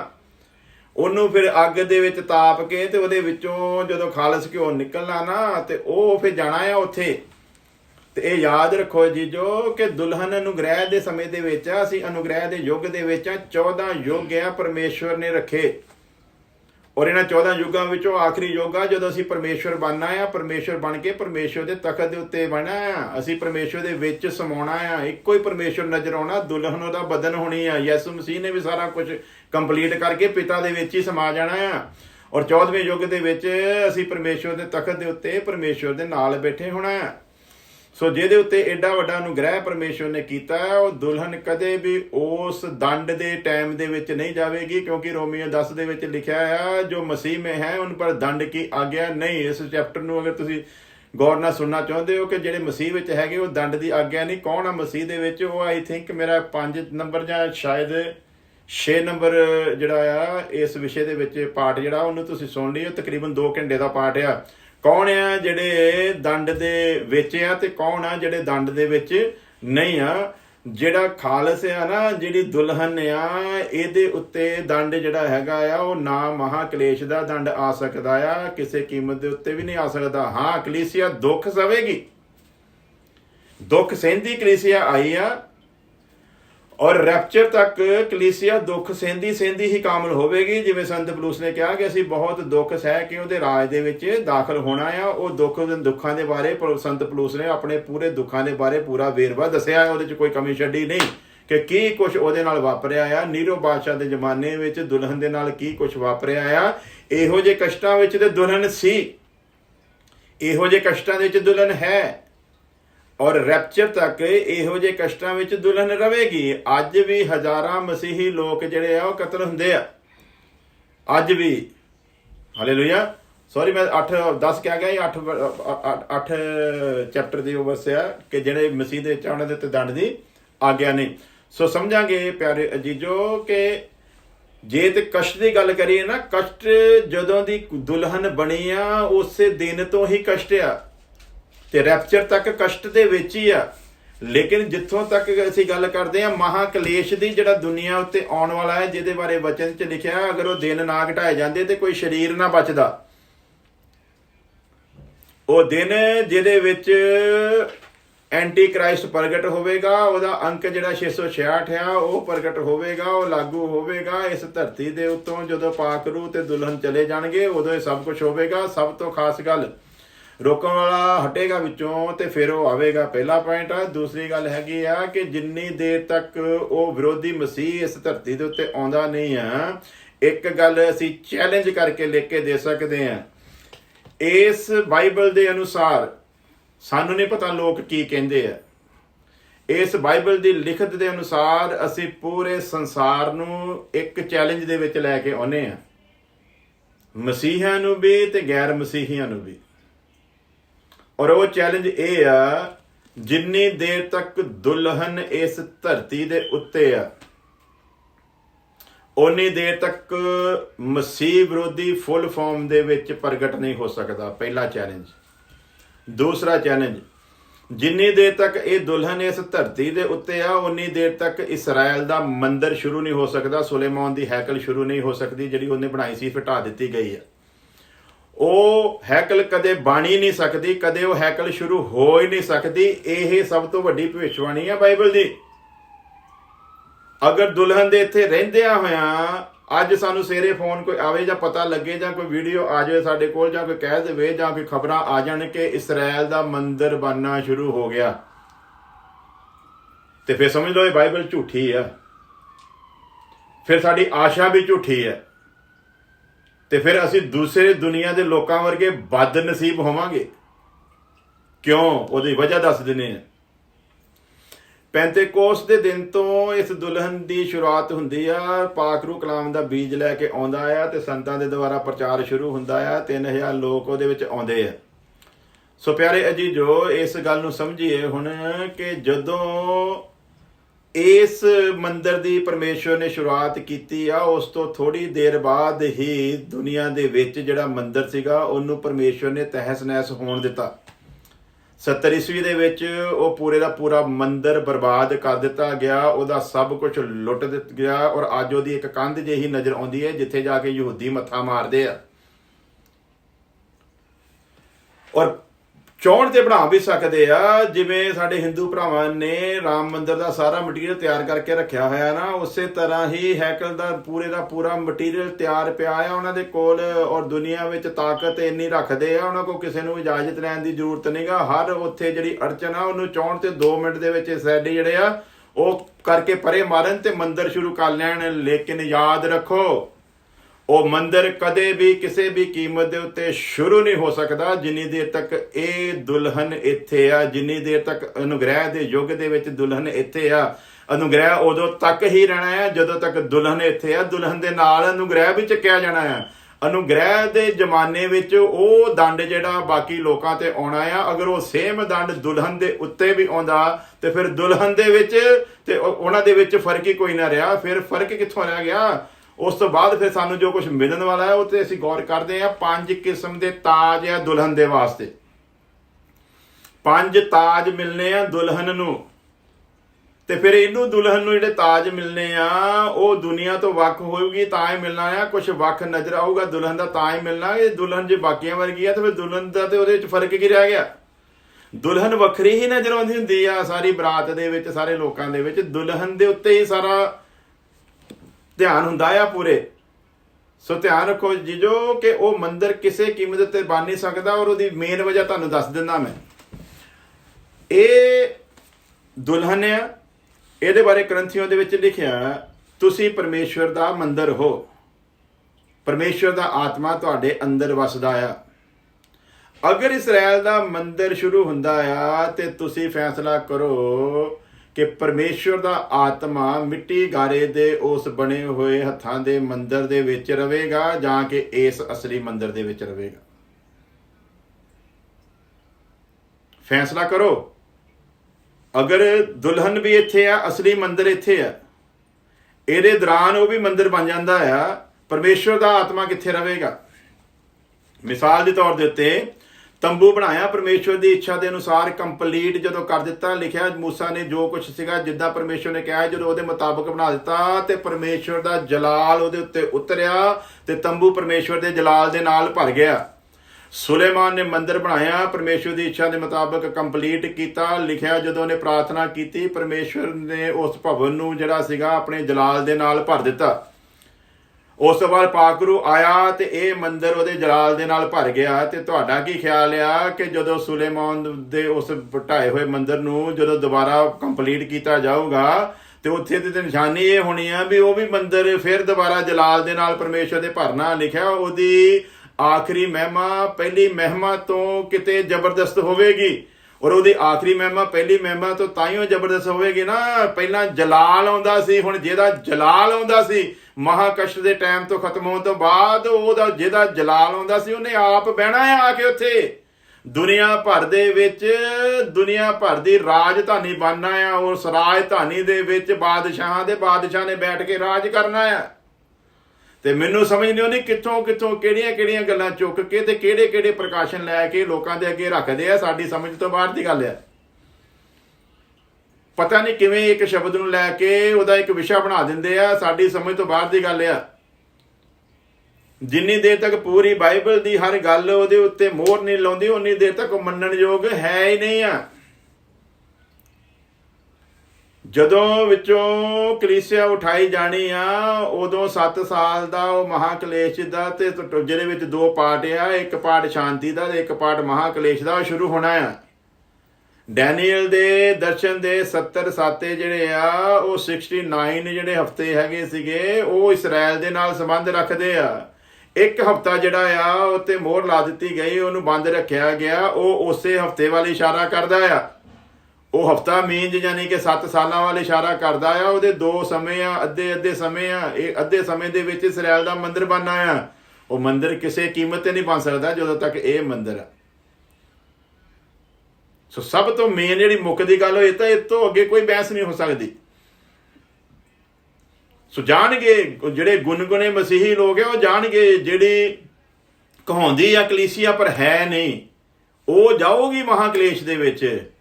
ਪਰ ਅਸਲੀ ਦੁਲਹਨ ਜਿਹਨੇ ਕੀਮਤ ਦਿੱਤੀ ਹੈ ਨਾ, ਜਿਹੜੀ ਪਹਿਲੀ ਸਦੀ ਤੋਂ ਲੈ ਕੇ ਹੁਣ ਤੱਕ ਕਸ਼ਟ ਸਹਿੰਦੀ ਆਈ ਹੈ, ਉਹ ਦੁਲਹਨ ਨੇ ਉਹ ਕਸ਼ਟ ਨਹੀਂ ਸਹਿਣਾ। ਔਰ ਅਗਲੀ ਗੱਲ ਖਾਸ ਗੱਲ ਆ, ਕਸ਼ਟ 2 ਤਰ੍ਹਾਂ ਦਾ ਆ। ਦੁਲਹਨ ਦੇ ਉੱਤੇ ਇੱਕ ਕਸ਼ਟ ਪਰਮੇਸ਼ਵਰ ਆਉਣ ਦਿੰਦਾ ਆ। ਪਰਮੇਸ਼ਵਰ ਉਸ ਅੱਗ ਨੂੰ ਆਉਣ ਦਿੰਦਾ ਆ, ਆਪਣੇ ਲੋਕਾਂ ਨੂੰ ਉਸ ਅੱਗ ਦੇ ਵਿੱਚ ਪਾ ਕੇ ਤੇ ਹੋਰ ਖਾਲਸ ਕਰਦਾ ਆ। ਔਰ ਉਹ ਅੱਗ ਸਾਨੂੰ ਬਰਬਾਦ ਕਰਨ ਵਾਸਤੇ ਨਹੀਂ ਆਉਂਦੀ ਪਰਮੇਸ਼ਵਰ ਵੱਲੋਂ, ਬਲਕਿ ਸਾਡੇ ਉੱਤੇ ਨਿਖਾਰ ਲਿਆਉਣ ਵਾਸਤੇ ਆਉਂਦੀ ਹੈ। ਲੇਕਿਨ ਉਹ ਜਿਹੜਾ ਮਹਾਕਸ਼ਟ ਦਾ ਸਮਾਂ ਆ ਉਹ ਵਿਰੋਧੀ ਨੂੰ ਇਖਤਿਆਰ ਦਿੱਤਾ ਗਿਆ ਆ। ਔਰ ਉਦੋਂ ਪਾਕਰੂ ਇੱਥੇ ਹੋਣਾ ਨਹੀਂ ਆ। ਔਰ ਉਹ ਬਰਬਾਦ ਕਰਨ ਦੇ ਲਈ ਆ, ਉਹ ਨਿਖਾਰਨ ਦੇ ਲਈ ਕਸ਼ਟ ਨਹੀਂ ਆ। ਉਹ ਕਸ਼ਟ ਕਲੀਸਿਆ ਦੇ ਦੁਲਹਨ ਨੂੰ ਨਿਖਾਰਨ ਦੇ ਲਈ ਨਹੀਂ ਆ। ਉਹ ਕਸ਼ਟ ਤੇ ਸਜ਼ਾ ਦਾ ਸਮਾਂ ਹੋਣਾ ਆ। ਉਹ ਜਿਨ੍ਹਾਂ ਨੇ ਅਨੁਗ੍ਰਹਿ ਦੇ ਯੁੱਗ ਦੀ ਕਦਰ ਨਹੀਂ ਕੀਤੀ, ਉਹਨਾਂ ਦੇ ਉੱਤੇ ਉਹ ਸਜ਼ਾ ਦਾ ਸਮਾਂ ਹੋਣਾ ਆ। ਮਹਾਕਸ਼ਟ ਸਜ਼ਾ ਨੂੰ ਦਿਖਾਉਂਦਾ ਆ। ਤੇ ਦੁਲਹਨ ਭਲਾ ਸਜ਼ਾ ਦੇ ਵਿੱਚ ਕਿਉਂ ਜਾਵੇਗੀ? ਜਿਹਦੇ ਉੱਤੇ ਐਡਾ ਵੱਡਾ ਅਨੁਗ੍ਰਹਿ ਕੀਤਾ ਹੈ, ਉਹ ਦੁਲਹਨ ਕਿਵੇਂ ਜਾਵੇਗੀ? ਸੋ ਪਿਆਰੇ ਅਜੀਜ਼ੋ, ਇਹ ਗੱਲਾਂ ਜਿਹੜੀਆਂ ਹੈਗੀਆਂ ਆ, ਇਹ ਇਸੇ ਕਰਕੇ ਅੱਜ ਦੁਨੀਆ ਕਨਫਿਊਜ਼ਨ ਦੇ ਵਿੱਚ ਪਈ ਆ। ਕਨਫਿਊਜ਼ਨ 'ਚ ਪੈਣ ਦਾ ਕਾਰਨ ਵਜ੍ਹਾ ਇਹ ਆ क्योंकि ਅਸੀਂ ਵਚਨ ਨੂੰ ਬਹੁਤ ਜ਼ਿਆਦਾ ਪਿੱਛੇ ਰੱਖਿਆ ਹੋਇਆ ਆ। ਜਿਹੜਾ ਮਰਜੀ ਆਉਂਦਾ ਆ ਹਵਾ ਦੇ ਬੁੱਲਿਆਂ ਵਾਂਗੂ, ਜਿੱਧਰ ਨੂੰ ਮਰਜੀ ਸਾਨੂੰ ਉਡਾ ਕੇ ਪੱਤਿਆਂ ਵਾਂਗੂ ਲੈ ਜਾਂਦਾ ਆ। ਇਹ ਜਿਹੜੀ ਪੱਤਿਆਂ ਵਰਗੀ ਦੁਲਹਨ ਆ, ਇਹ ਇਦਾਂ ਹੀ ਉੜਦੀ ਅੜਦੀ ਰਹਿਣੀ ਆ। ਇਹ ਥੋੜੀ ਜਿਹੀ ਹਨੇਰੀ ਹੋਣੀ ਹੈ, ਇਹਨੇ ਕਦੀ ਇੱਧਰ ਨੂੰ ਹੋ ਜਾਣਾ, ਕਦੀ ਇੱਧਰ ਨੂੰ ਹੋ ਜਾਣਾ ਆ, ਪਰ ਜਿਹੜਾ ਵਚਨ ਦੇ ਉੱਤੇ ਕਾਇਮ ਰਹੇਗਾ। ਹਾਲੇਲੂਇਆ। ਮੈਂ ਇੱਕ ਵਰਸ ਪੜ੍ਹ ਦਿੰਦਾ ਆ, ਫਿਰ ਤੁਹਾਨੂੰ ਉਸ ਤੋਂ ਬਾਅਦ ਅੱਗੇ ਵਧਦੇ ਹਾਂ। ਵਚਨ ਦੀ ਅਹਿਮੀਅਤ ਨੂੰ ਅਸੀਂ ਸਮਝ ਰਹੇ ਹਾਂ, ਔਰ ਇਹ ਵਚਨ ਦੀ ਅਹਿਮੀਅਤ ਨੂੰ ਸਮਝੇ ਹੋਏ ਲੋਕ ਹੀ ਉਸ ਜੀਵਤ ਆਸ਼ਾ ਦੇ ਵਿੱਚ ਪ੍ਰਵੇਸ਼ ਕਰਨਗੇ, ਬਾਕੀ ਸਾਰੇ ਇੱਥੇ ਜੋਗੇ ਹੀ ਰਹਿ ਜਾਣਗੇ। ਸੋ ਲਿਖਿਆ ਆ, ਅਤੇ ਸੰਸਾਰ ਨਾਲੇ ਉਹਦੀ ਕਾਮਨਾ ਬੀਤਦੀ ਜਾਂਦੀ ਆ। ਪਹਿਲਾ ਯੂਹੰਨਾ ਦਾ ਖੱਤ 2 ਅਧਿਆਇ ਦੇ 17 ਵਰਸ।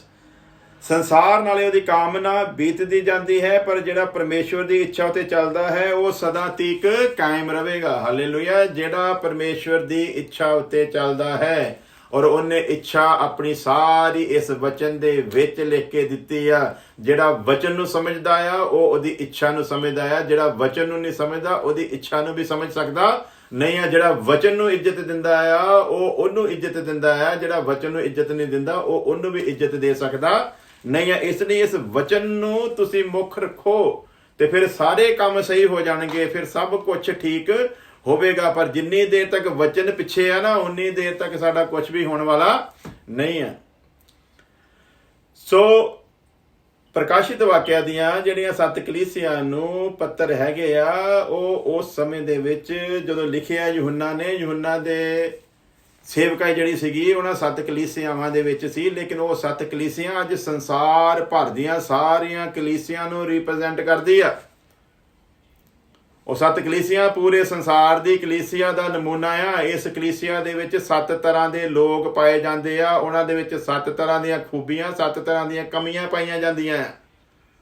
ਔਰ ਕਿਹੜੀਆਂ ਕਮੀਆਂ ਕਿੱਥੇ ਕਿੱਥੇ ਹੈਗੀ, ਕਿਹੜੀ ਕਲੀਸਿਆ ਦੀ ਕਿਸ ਕਿਸਮ ਦੀ ਆਲੋਚਨਾ, ਉਹ ਕੱਲ ਨੂੰ ਅਸੀਂ ਤਸੱਲੀ ਦੇ ਨਾਲ ਉਹਦੇ ਉੱਤੇ ਵਿਚਾਰ ਕਰਾਂਗੇ। ਲੇਕਿਨ ਧਿਆਨ ਰੱਖੋ ਉਹ ਕਿਉਂ ਲਿਖੀਆਂ ਗਈਆਂ ਪੱਤਰੀਆਂ, ਔਰ ਸਾਡੇ ਲਈ ਅੱਜ ਉਹ ਪ੍ਰਤੀਕ ਬਣ ਕੇ ਕਿਉਂ ਆ, ਉਹ ਜਦੋਂ ਸਾਡੀ ਸਮਝ ਆਊਗਾ ਫਿਰ ਇਹ ਭੇਤ ਸਾਡੇ ਉੱਤੇ ਹੋਰ ਜ਼ਿਆਦਾ ਖੁੱਲਣਗੇ। ਸੋ ਤੁਸੀਂ ਇਸੇ ਤਰ੍ਹਾਂ ਜਦੋਂ ਬਣੇ ਰਹੋਗੇ ਤੇ ਖੁਦਾ ਦੀ ਕਿਰਪਾ ਦੇ ਨਾਲ ਅਸੀਂ ਬਹੁਤ ਜ਼ਿਆਦਾ ਬਰੀਕੀ ਦੇ ਨਾਲ, ਲੇਕਿਨ ਬਹੁਤ ਸਰਲ ਤਰੀਕੇ ਦੇ ਨਾਲ ਇਹਨਾਂ ਸਾਰੀਆਂ ਗੱਲਾਂ ਨੂੰ ਜਿਹੜੀਆਂ ਸੰਸਾਰ ਦੇ ਲਈ ਬੜੀਆਂ ਹੀ ਇੱਕ ਭੇਤ ਭਰੀਆਂ ਆ, ਲੇਕਿਨ ਖੁਦਾ ਦੀ ਕਿਰਪਾ ਰਹੀ ਔਰ ਤੁਸੀਂ ਇਸੇ ਤਰ੍ਹਾਂ ਦੁਆ ਕਰਦੇ ਰਹੇ। ਉਹ ਜਿਹੜੀਆਂ ਬਹੁਤ ਜ਼ਿਆਦੀਆਂ ਭੇਤ ਭਰੀਆਂ ਗੱਲਾਂ ਜਿਨ੍ਹਾਂ ਦੇ ਬਾਰੇ ਅਸੀਂ ਸੋਚਦੇ ਸੀਗੇ ਵੀ ਇਹਨਾਂ ਦਾ ਵੀ ਪ੍ਰਕਾਸ਼ਨ ਸਾਡੇ ਉੱਤੇ ਕਦੀ ਜ਼ਾਹਰ ਹੋਵੇਗਾ, ਮੈਂ ਗਰੰਟੀ ਦਿੰਦਾ ਆ ਤੁਹਾਡੇ ਉੱਤੇ ਪਰਮੇਸ਼ਵਰ ਉਸ ਚੀਜ਼ ਨੂੰ ਇੰਨਾ ਕੁ ਸਰਲ ਕਰਕੇ ਤੁਹਾਡੇ ਉੱਤੇ ਜ਼ਾਹਰ ਕਰੇਗਾ। ਤੁਸੀਂ ਹੈਰਾਨ ਹੋਵੋਗੇ ਕਿ ਅੱਛਾ, ਜਿਹਨੂੰ ਅਸੀਂ ਇੰਨੀ ਦੇਰ ਤੋਂ ਐਡਾ ਵੱਡਾ ਭੇਤ ਸਮਝਦੇ ਸੀਗੇ, ਉਹ ਭੇਤ ਇੰਨਾ ਸੌਖੇ ਤਰੀਕੇ ਦੇ ਨਾਲ ਵੀ ਅਸੀਂ ਸਮਝ ਸਕਦੇ ਸੀ। ਅੱਜ ਜਿਵੇਂ 666 ਅੰਕ ਆ, ਇਹਨੂੰ ਲੋਕਾਂ ਨੇ ਕਈ ਤਰ੍ਹਾਂ ਦੇ ਨਾਲ, ਕਿਸੇ ਨੇ ਉਹਨੂੰ ਕ੍ਰੈਡਿਟ ਕਾਰਡ ਨਾਲ ਜੋੜਿਆ, ਕਿਸੇ ਨੇ ਕਿਸੇ ਚੀਜ਼ ਨਾਲ ਜੋੜਿਆ, ਕਿਸੇ ਨੇ ਕਈ ਤਰ੍ਹਾਂ ਦੇ ਜੋੜ ਤੋੜ ਕੱਢੇ, ਕਿਸੇ ਨੇ ਵਰਲਡ ਬੈਂਕਾਂ ਦੇ ਸਿਸਟਮ ਨੂੰ ਦੇਖਿਆ, ਕਿਸੇ ਨੇ ਕੰਪਿਊਟਰਾਂ ਦੇ ਸਿਸਟਮ ਨੂੰ ਦੇਖਿਆ, ਕਿਸੇ ਨੇ ਕੁਝ ਦੇਖਿਆ। ਔਰ ਇਸੇ ਤਰ੍ਹਾਂ ਕਰਕੇ ਅਜੇ ਤੱਕ ਉਹਦਾ ਸਹੀ ਪ੍ਰਕਾਸ਼ਨ ਸਮਝ ਨਹੀਂ ਆਇਆ ਕੀ ਆ। ਔਰ ਆਉਣ ਵਾਲੇ ਸਮੇਂ ਵਿੱਚ ਜਦੋਂ ਤੁਹਾਨੂੰ ਦੱਸਿਆ ਜਾਊਗਾ, ਤੁਸੀਂ ਕਹਿਣਾ ਅੱਛਾ ਇਹ ਇੰਨਾ ਸੌਖਾ ਸੀਗਾ, ਬਸ ਇਹਦਾ ਇੰਨਾ ਕੀ ਮਤਲਬ ਸੀਗਾ।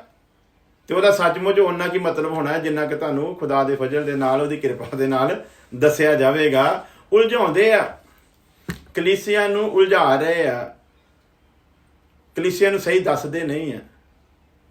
ਪਰ ਕਲੀਸਿਆ ਨੂੰ ਸੱਚ ਦੱਸੇਗਾ ਕੌਣ? ਜਿਹੜਾ ਨਿਰਸਵਾਰਥ ਹੋਵੇਗਾ। ਜਿਹਦੀ ਸੇਵਾ ਸਵਾਰਥੀ ਨਹੀਂ ਨਾ, ਉਹ ਦੱਸੂਗਾ ਕਲੀਸਿਆ ਨੂੰ ਵੀ ਖੋਲ ਕੇ, ਕਿਉਂਕਿ ਉਹਨੂੰ ਇੱਕ ਬੋਝ ਆ ਉਹਦੇ ਅੰਦਰ। ਕਲੀਸਿਆ ਜਿਹੜੀ ਇੱਕ ਦਰਦ ਆ, ਉਹਨੂੰ ਅਹਿਸਾਸ ਆ ਇਹ ਕਲੀਸਿਆ ਹੈ ਕੌਣ ਆ। ਇਹ ਕਲੀਸਿਆ ਪਰਮੇਸ਼ਵਰ ਦੀ ਪ੍ਰਜਾ ਆ, ਇਹ ਕਲੀਸਿਆ ਪਰਮੇਸ਼ਵਰ ਦੀ ਔਲਾਦ ਆ, ਉਹਦੀ ਸੰਤਾਨ ਆ। ਔਰ ਪਰਮੇਸ਼ਵਰ ਨੇ ਸੇਵਕਾਂ ਦੇ ਉੱਤੇ ਕਿੱਡਾ ਵੱਡਾ ਰਹਿਮ ਕੀਤਾ ਆ। ਇਸ ਸੰਤਾਨ ਦੀ ਜ਼ਿੰਮੇਵਾਰੀ ਉਹਨੇ ਸੇਵਕਾਂ ਦੇ ਹੱਥ 'ਚ ਦਿੱਤੀ ਆ, ਤੇ ਸੇਵਕ ਨੂੰ ਚਾਹੀਦਾ ਆ ਕਲੀਸਿਆ ਦੇ ਨਾਲ ਹੇਰ ਫੇਰ ਨਾ ਕਰੇ, ਕਲੀਸਿਆ ਨੂੰ ਗੁੰਮਰਾਹ ਨਾ ਕਰੇ, ਕਲੀਸਿਆ ਨੂੰ ਧੋਖੇ 'ਚ ਨਾ ਰੱਖੇ, ਕਲੀਸਿਆ ਨੂੰ ਬਾਣੀ ਦਾ ਗਲਤ ਅਨੁਵਾਦ ਕਰਕੇ ਨਾ ਦੱਸੇ, ਬਲਕਿ ਜੋ ਸਿੱਧਾ ਹੈਗਾ ਆ ਉਹਨੂੰ ਉਸੇ ਤਰ੍ਹਾਂ ਸਿੱਧਾ ਕਰਕੇ ਦੱਸਿਆ ਜਾਵੇ, ਤਾਂ ਕਿ ਲੋਕਾਂ ਨੂੰ ਵਚਨ ਤੋਂ ਬਰਕਤ ਮਿਲੇ। ਕਿਉਂਕਿ ਵਚਨ ਦੀ ਹੀ ਅਹਿਮੀਅਤ ਹੈ ਸਭ ਕੁਛ, ਵਚਨ ਤੋਂ ਉੱਪਰ ਕੁਛ ਵੀ ਨਹੀਂ ਆ। ਸੋ ਪਿਆਰੇ ਜੀਜੋ, ਆਓ ਅਸੀਂ ਸਿੱਖਦੇ ਹਾਂ ਕਿ ਵਚਨ ਜਿਹੜਾ ਨਾ, ਇਹਦੀ ਅਹਿਮੀਅਤ ਕੀ ਆ। ਕਿ ਇਹਨੂੰ ਅਗਰ ਅਸੀਂ ਪਹਿਲੇ ਸਥਾਨ ਤੇ ਰੱਖਾਂਗੇ ਤੇ ਵਚਨ ਸਾਰੀ ਦੁਨੀਆ ਵਿੱਚ ਸਾਨੂੰ ਵੀ ਪਹਿਲੇ ਸਥਾਨ ਦੇ ਉੱਤੇ रखेगा। वही वचन दुष्ट आत्माओं को निकालेगा, वही वचन बीमारियों को ठीक करेगा, वही वचन जिंदगी की जरूरतों को भी पूरा करेगा और यही वचन हमारी जीवित आशा को लोगों में पेश करेगा। ये वचन ही है ਜਿਹੜਾ ਸਾਡੇ ਲਈ ਸਭ ਕੁਝ ਹੈ। ਇਹ ਵਚਨ ਹੀ ਜੀਵਤ ਆਸ਼ਾ ਹੈ। ਇਹ ਵਚਨ ਹੀ ਲੋਕਾਂ ਦੇ ਵਿੱਚ ਸਾਡੇ ਲਈ ਇੱਜ਼ਤ ਤੇ ਸ਼ੋਭਾ ਦਾ ਕਾਰਨ ਬਣਦਾ ਆ। ਸੋ ਪਿਆਰੇ ਅਜੀਜ਼ੋ, ਵਚਨ ਦੇ ਨਾਲ ਜਦੋਂ ਅਸੀਂ ਚੱਲਦੇ ਹਾਂ ਨਾ ਤੇ ਫਿਰ ਜਿਹੜਾ ਮਜ਼ਾ ਆਉਂਦਾ ਨਾ ਮਸੀਹ ਵਿੱਚ ਚੱਲਣ ਦਾ, ਉਹ ਮਜ਼ਾ ਹੀ ਅਲੱਗ ਆ।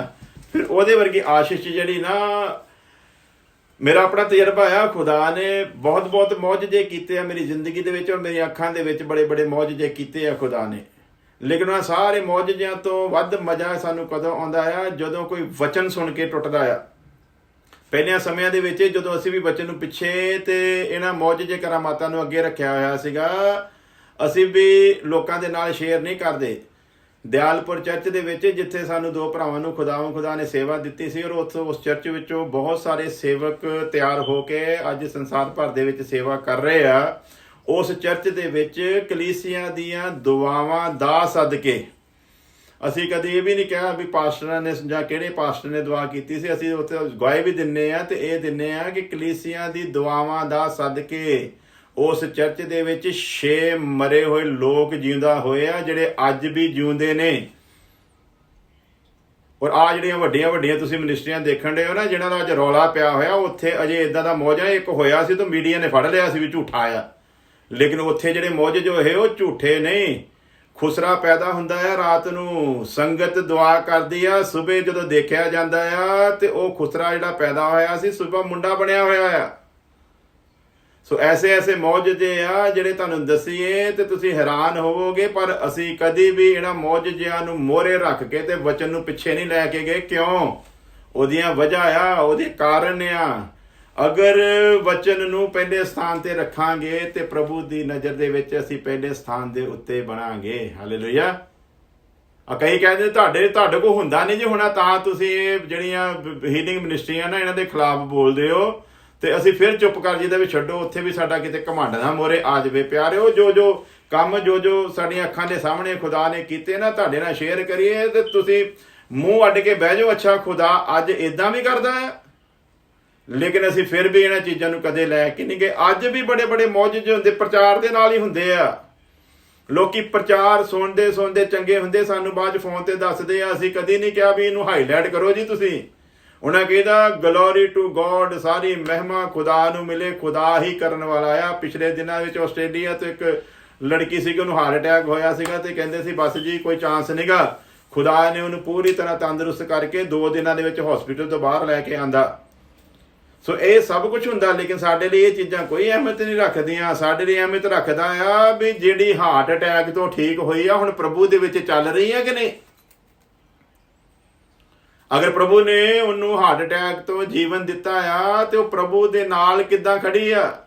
ਉਹ ਪ੍ਰਭੂ ਨੂੰ ਪਹਿਲੇ ਸਥਾਨ ਤੇ ਰੱਖ ਰਹੀ ਆ, ਵਚਨ ਦੇ ਵਿੱਚ ਚੱਲ ਰਹੀ ਆ, ਵਚਨ ਨੂੰ ਲੈ ਕੇ ਚੱਲ ਰਹੀ ਆ ਕਿ ਨਹੀਂ ਚੱਲ ਰਹੀ। ਸਾਡਾ ਤੇ ਸਿਸਟਮ ਹੀ, ਅਸੀਂ ਤੇ ਫੋਨ ਵੀ ਕਰੀਦਾ ਆ, ਲੋਕਾਂ ਨੂੰ ਚੈੱਕ ਵੀ ਕਰਦੇ ਰਹੀਦਾ ਤੇ ਆਪਣੇ ਜਿਹੜੇ ਦਿੱਤੇ ਆ ਸਾਨੂੰ ਉਹਨਾਂ ਨੂੰ ਚੈੱਕ ਵੀ ਕਰਦੇ ਰਹੀਦਾ। ਇਸੇ ਚੈੱਕ ਚ ਕਰੀਦਾ ਆ ਵੀ ਉਹ ਵਚਨ ਦੇ ਵਿੱਚ ਕਿੱਥੇ ਖੜੇ ਆ, ਉਹਨਾਂ ਦੇ ਜੀਵਨ ਦੇ ਵਿੱਚ ਵਚਨ ਨੂੰ ਕਿੱਥੇ ਸਥਾਨ ਮਿਲਿਆ ਹੋਇਆ ਆ। ਇਹ ਹਮੇਸ਼ਾ ਚੈੱਕ ਕਰੀਦਾ ਆ। ਤੇ ਜਦੋਂ ਉਹ ਵਚਨ ਦੀ ਅਹਿਮੀਅਤ ਦੀ ਕੋਈ ਗਵਾਹੀ ਸਾਨੂੰ ਦਿੰਦੇ ਆ, ਉਦੋਂ ਸਾਡੇ ਜਿਹੜੀ ਆ ਨਾ ਸੀਨਾ ਚੌੜਾ ਹੁੰਦਾ ਆ।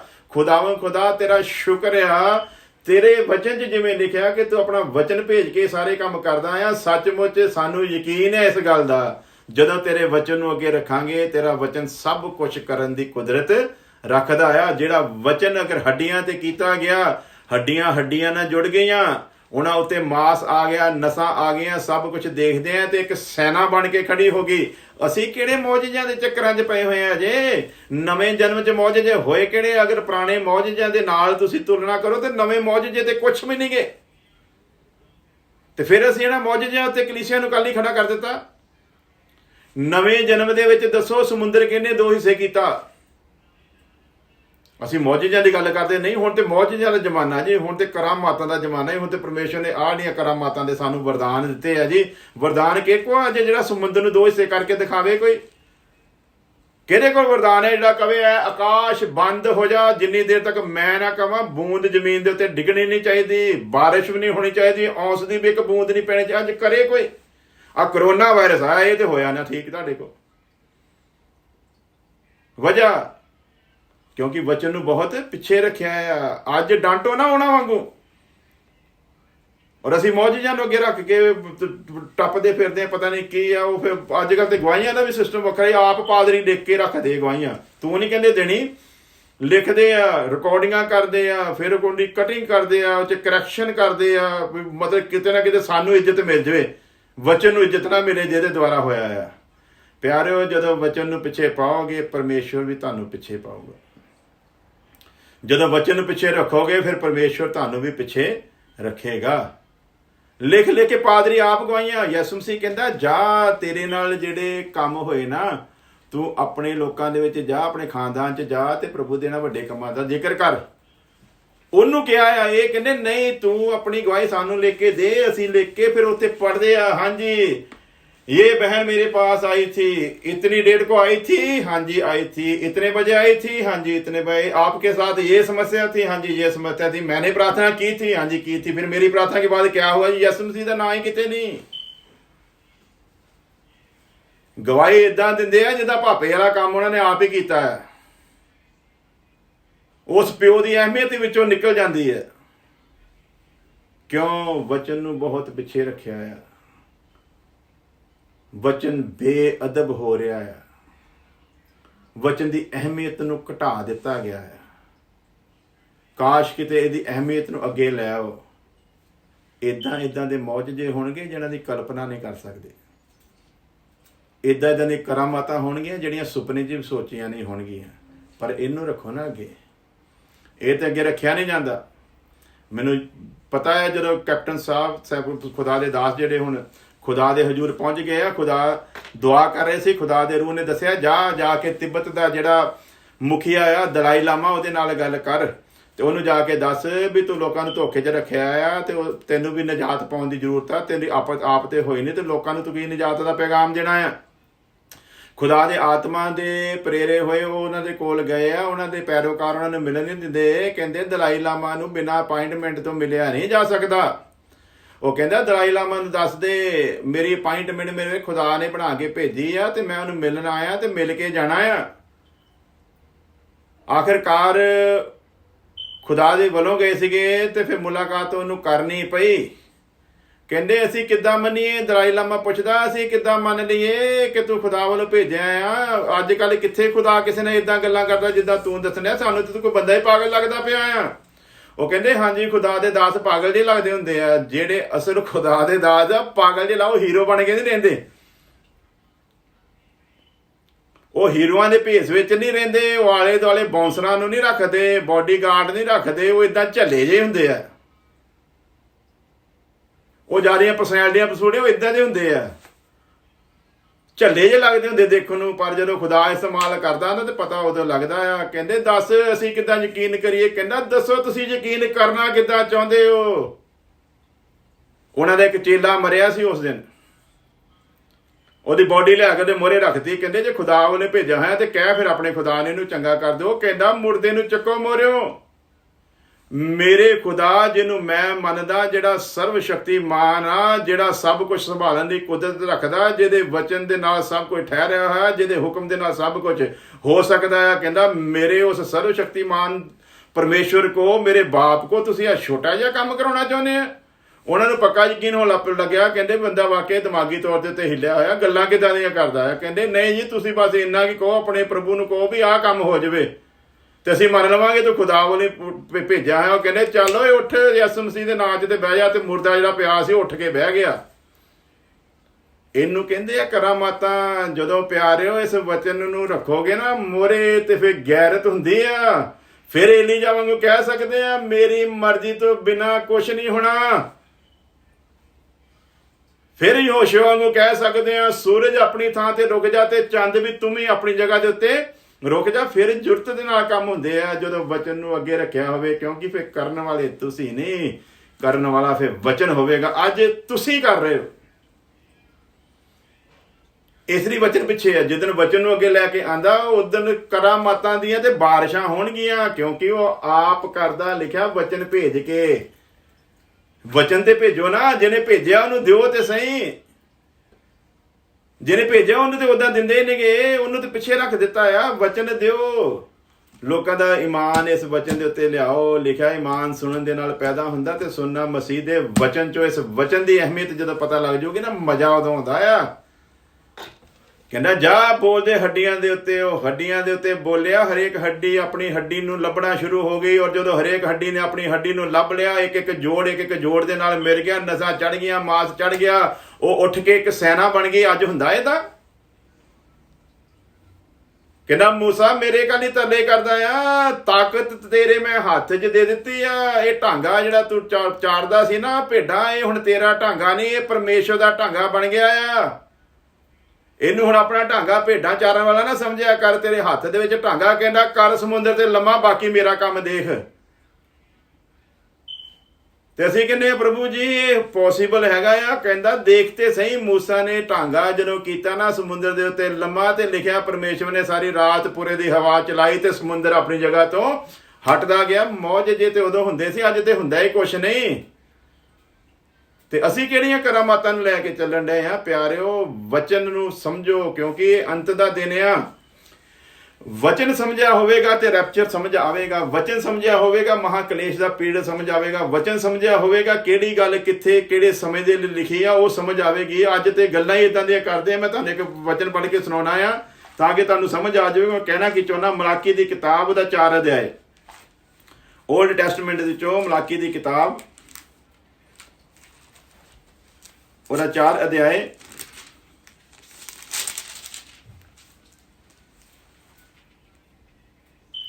ਔਰ ਉਹਦੇ ਅਸੀਂ 4 ਤੇ 5 ਵਰਸ ਤੋਂ ਪੜਾਂਗੇ। ਮੈਂ ਤੁਹਾਨੂੰ ਸਮਝਾਉਣ ਦੇ ਲਈ ਵਰਸ ਦੱਸਣ ਲੱਗਾ। ਇਹਦਾ ਸਾਡੇ ਸਬਜੈਕਟ ਦੇ ਨਾਲ ਨਹੀਂ ਕੋਈ ਲੈਣਾ ਦੇਣਾ, ਲੇਕਿਨ ਫਿਰ ਜਦੋਂ ਦੱਸੂਗਾ ਉਦੋਂ ਫਿਰ ਸਬਜੈਕਟ ਦੇ ਨਾਲ ਹੀ ਰਿਲੇਟਡ ਹੋਵੇਗੀ। ਸੋ ਇੱਥੇ ਲਿਖਿਆ ਆ, ਤੁਸੀਂ ਮੇਰੇ ਦਾਸ ਮੂਸਾ ਦੀ ਵਿਵਸਥਾ ਨੂੰ ਚੇਤੇ ਰੱਖੋ ਅਤੇ ਸਾਰੀਆਂ ਵਿਧੀਆਂ ਤੇ ਨਿਯਮਾਂ ਨੂੰ ਜਿਨ੍ਹਾਂ ਦਾ ਮੈਂ ਸਾਰੇ ਇਸਰਾਏਲ ਲਈ ਹੋਰੇਬ ਵਿੱਚ ਹੁਕਮ ਦਿੱਤਾ ਸੀ। ਵੇਖੋ ਮੈਂ ਏਲੀਜਾ ਨਬੀ ਨੂੰ ਤੁਹਾਡੇ ਲਈ ਘੱਲਾਂਗਾ, ਇਸ ਤੋਂ ਪਹਿਲਾਂ ਕਿ ਯਹੋਵਾ ਦਾ ਵੱਡਾ ਅਤੇ ਭੈਦਾਇਕ ਦਿਨ ਆਵੇ। ਕਿਹਨੂੰ ਭੇਜਾਂਗਾ ਮੈਂ? ਏਲੀਜਾ ਨੂੰ ਭੇਜਾਂਗਾ। ਕਿਹਨੂੰ ਭੇਜਾਂਗਾ? ਏਲੀਜਾ ਨੂੰ ਭੇਜਾਂ। ਕਦੋਂ? ਇਸ ਤੋਂ ਪਹਿਲਾਂ ਕਿ ਪਰਮੇਸ਼ਵਰ ਦਾ ਉਹ ਭਿਆਨਕ ਦਿਨ ਆਵੇ। ਉਹ ਭਿਆਨਕ ਦਿਨ ਦਾ ਮਤਲਬ ਹੈਗਾ ਜਦੋਂ ਯਿਸੂ ਮਸੀਹ ਦੁਲਹਨ ਨੂੰ ਲੈ ਕੇ ਜ਼ਾਹਰ ਹੋਵੇਗਾ, ਇਸ ਜ਼ਮੀਨ ਦੇ ਉੱਤੇ ਆਵੇਗਾ, ਇਸਰਾਏਲ ਦੇ ਉੱਤੇ ਆਵੇਗਾ, ਇੱਥੇ ਆਪਣਾ ਰਾਜ ਸਥਾਪਿਤ ਕਰੇਗਾ। ਉਸ ਤੋਂ ਪਹਿਲਾਂ ਕੀ ਕਹਿੰਦਾ ਆ? ਏਲੀਜਾ ਆਵੇਗਾ ਤੇ ਸਾਡਾ ਇੱਕ ਧੜਾ ਆ ਜਿਹੜੇ ਕਹਿੰਦੇ ਆ ਏਲੀਜਾ ਤੇ ਵਿਲੀਅਮ ਬਰਨਾਮ ਦੇ ਰੂਪ ਚ ਆਇਆ ਸੀਗਾ। ਔਰ ਉਸ ਝੂਠੇ ਨਬੀ ਤੋਂ ਇੱਕ ਮਿਸ਼ਨ ਤਿਆਰ ਹੋ ਗਿਆ ਜਿਹੜਾ ਅੱਜ ਹਰ ਥਾਂ ਦੇ ਉੱਤੇ ਖਰਾਬੀ ਕਰ ਰਿਹਾ, ਯਿਸੂ ਮਸੀਹ ਦੇ ਨਾਮ ਦੇ ਬਪਤਿਸਮੇ ਦੀ ਦੁਹਾਈ ਦੇ ਕੇ। ਤੁਸੀਂ ਦੱਸੋ, ਜਿਹਦਾ ਆਉਣਾ ਹੀ ਗਲਤ ਹੈ ਵਚਨ ਦੇ ਅਨੁਸਾਰ, ਜਿਹਦਾ ਵਚਨ ਦੇ ਨਾਲ ਲੈਣਾ ਹੀ ਦੇਣਾ ਨਹੀਂ। ਕਿੱਥੇ ਵਿਲੀਅਮ ਬਰਨਾਹਮ ਤੇ ਕਿੱਥੇ ਏਲੀਜਾ? ਕਿੱਥੇ ਵਿਲੀਅਮ ਬਰਨਾਹਮ ਨੇ ਇਸਰਾਏਲ ਲਈ ਆਉਣਾ ਆ ਤੇ ਕਿੱਥੇ ਆਪਣੇ ਲਈ ਆਇਆ ਹੋਇਆ ਦੱਸਦੇ ਆ। ਇਹਨਾਂ ਨੂੰ ਪੁੱਛਣ ਵਾਲਾ ਹੋਵੇ, ਤੁਸੀਂ ਉਹਦੀ ਟੀਚਿੰਗ ਨੂੰ ਕਿੱਦਾਂ ਸਹੀ ਠਹਿਰਾ ਸਕਦੇ ਹੋ ਜਿਹੜਾ ਆਪ ਹੀ ਗਲਤ ਆ?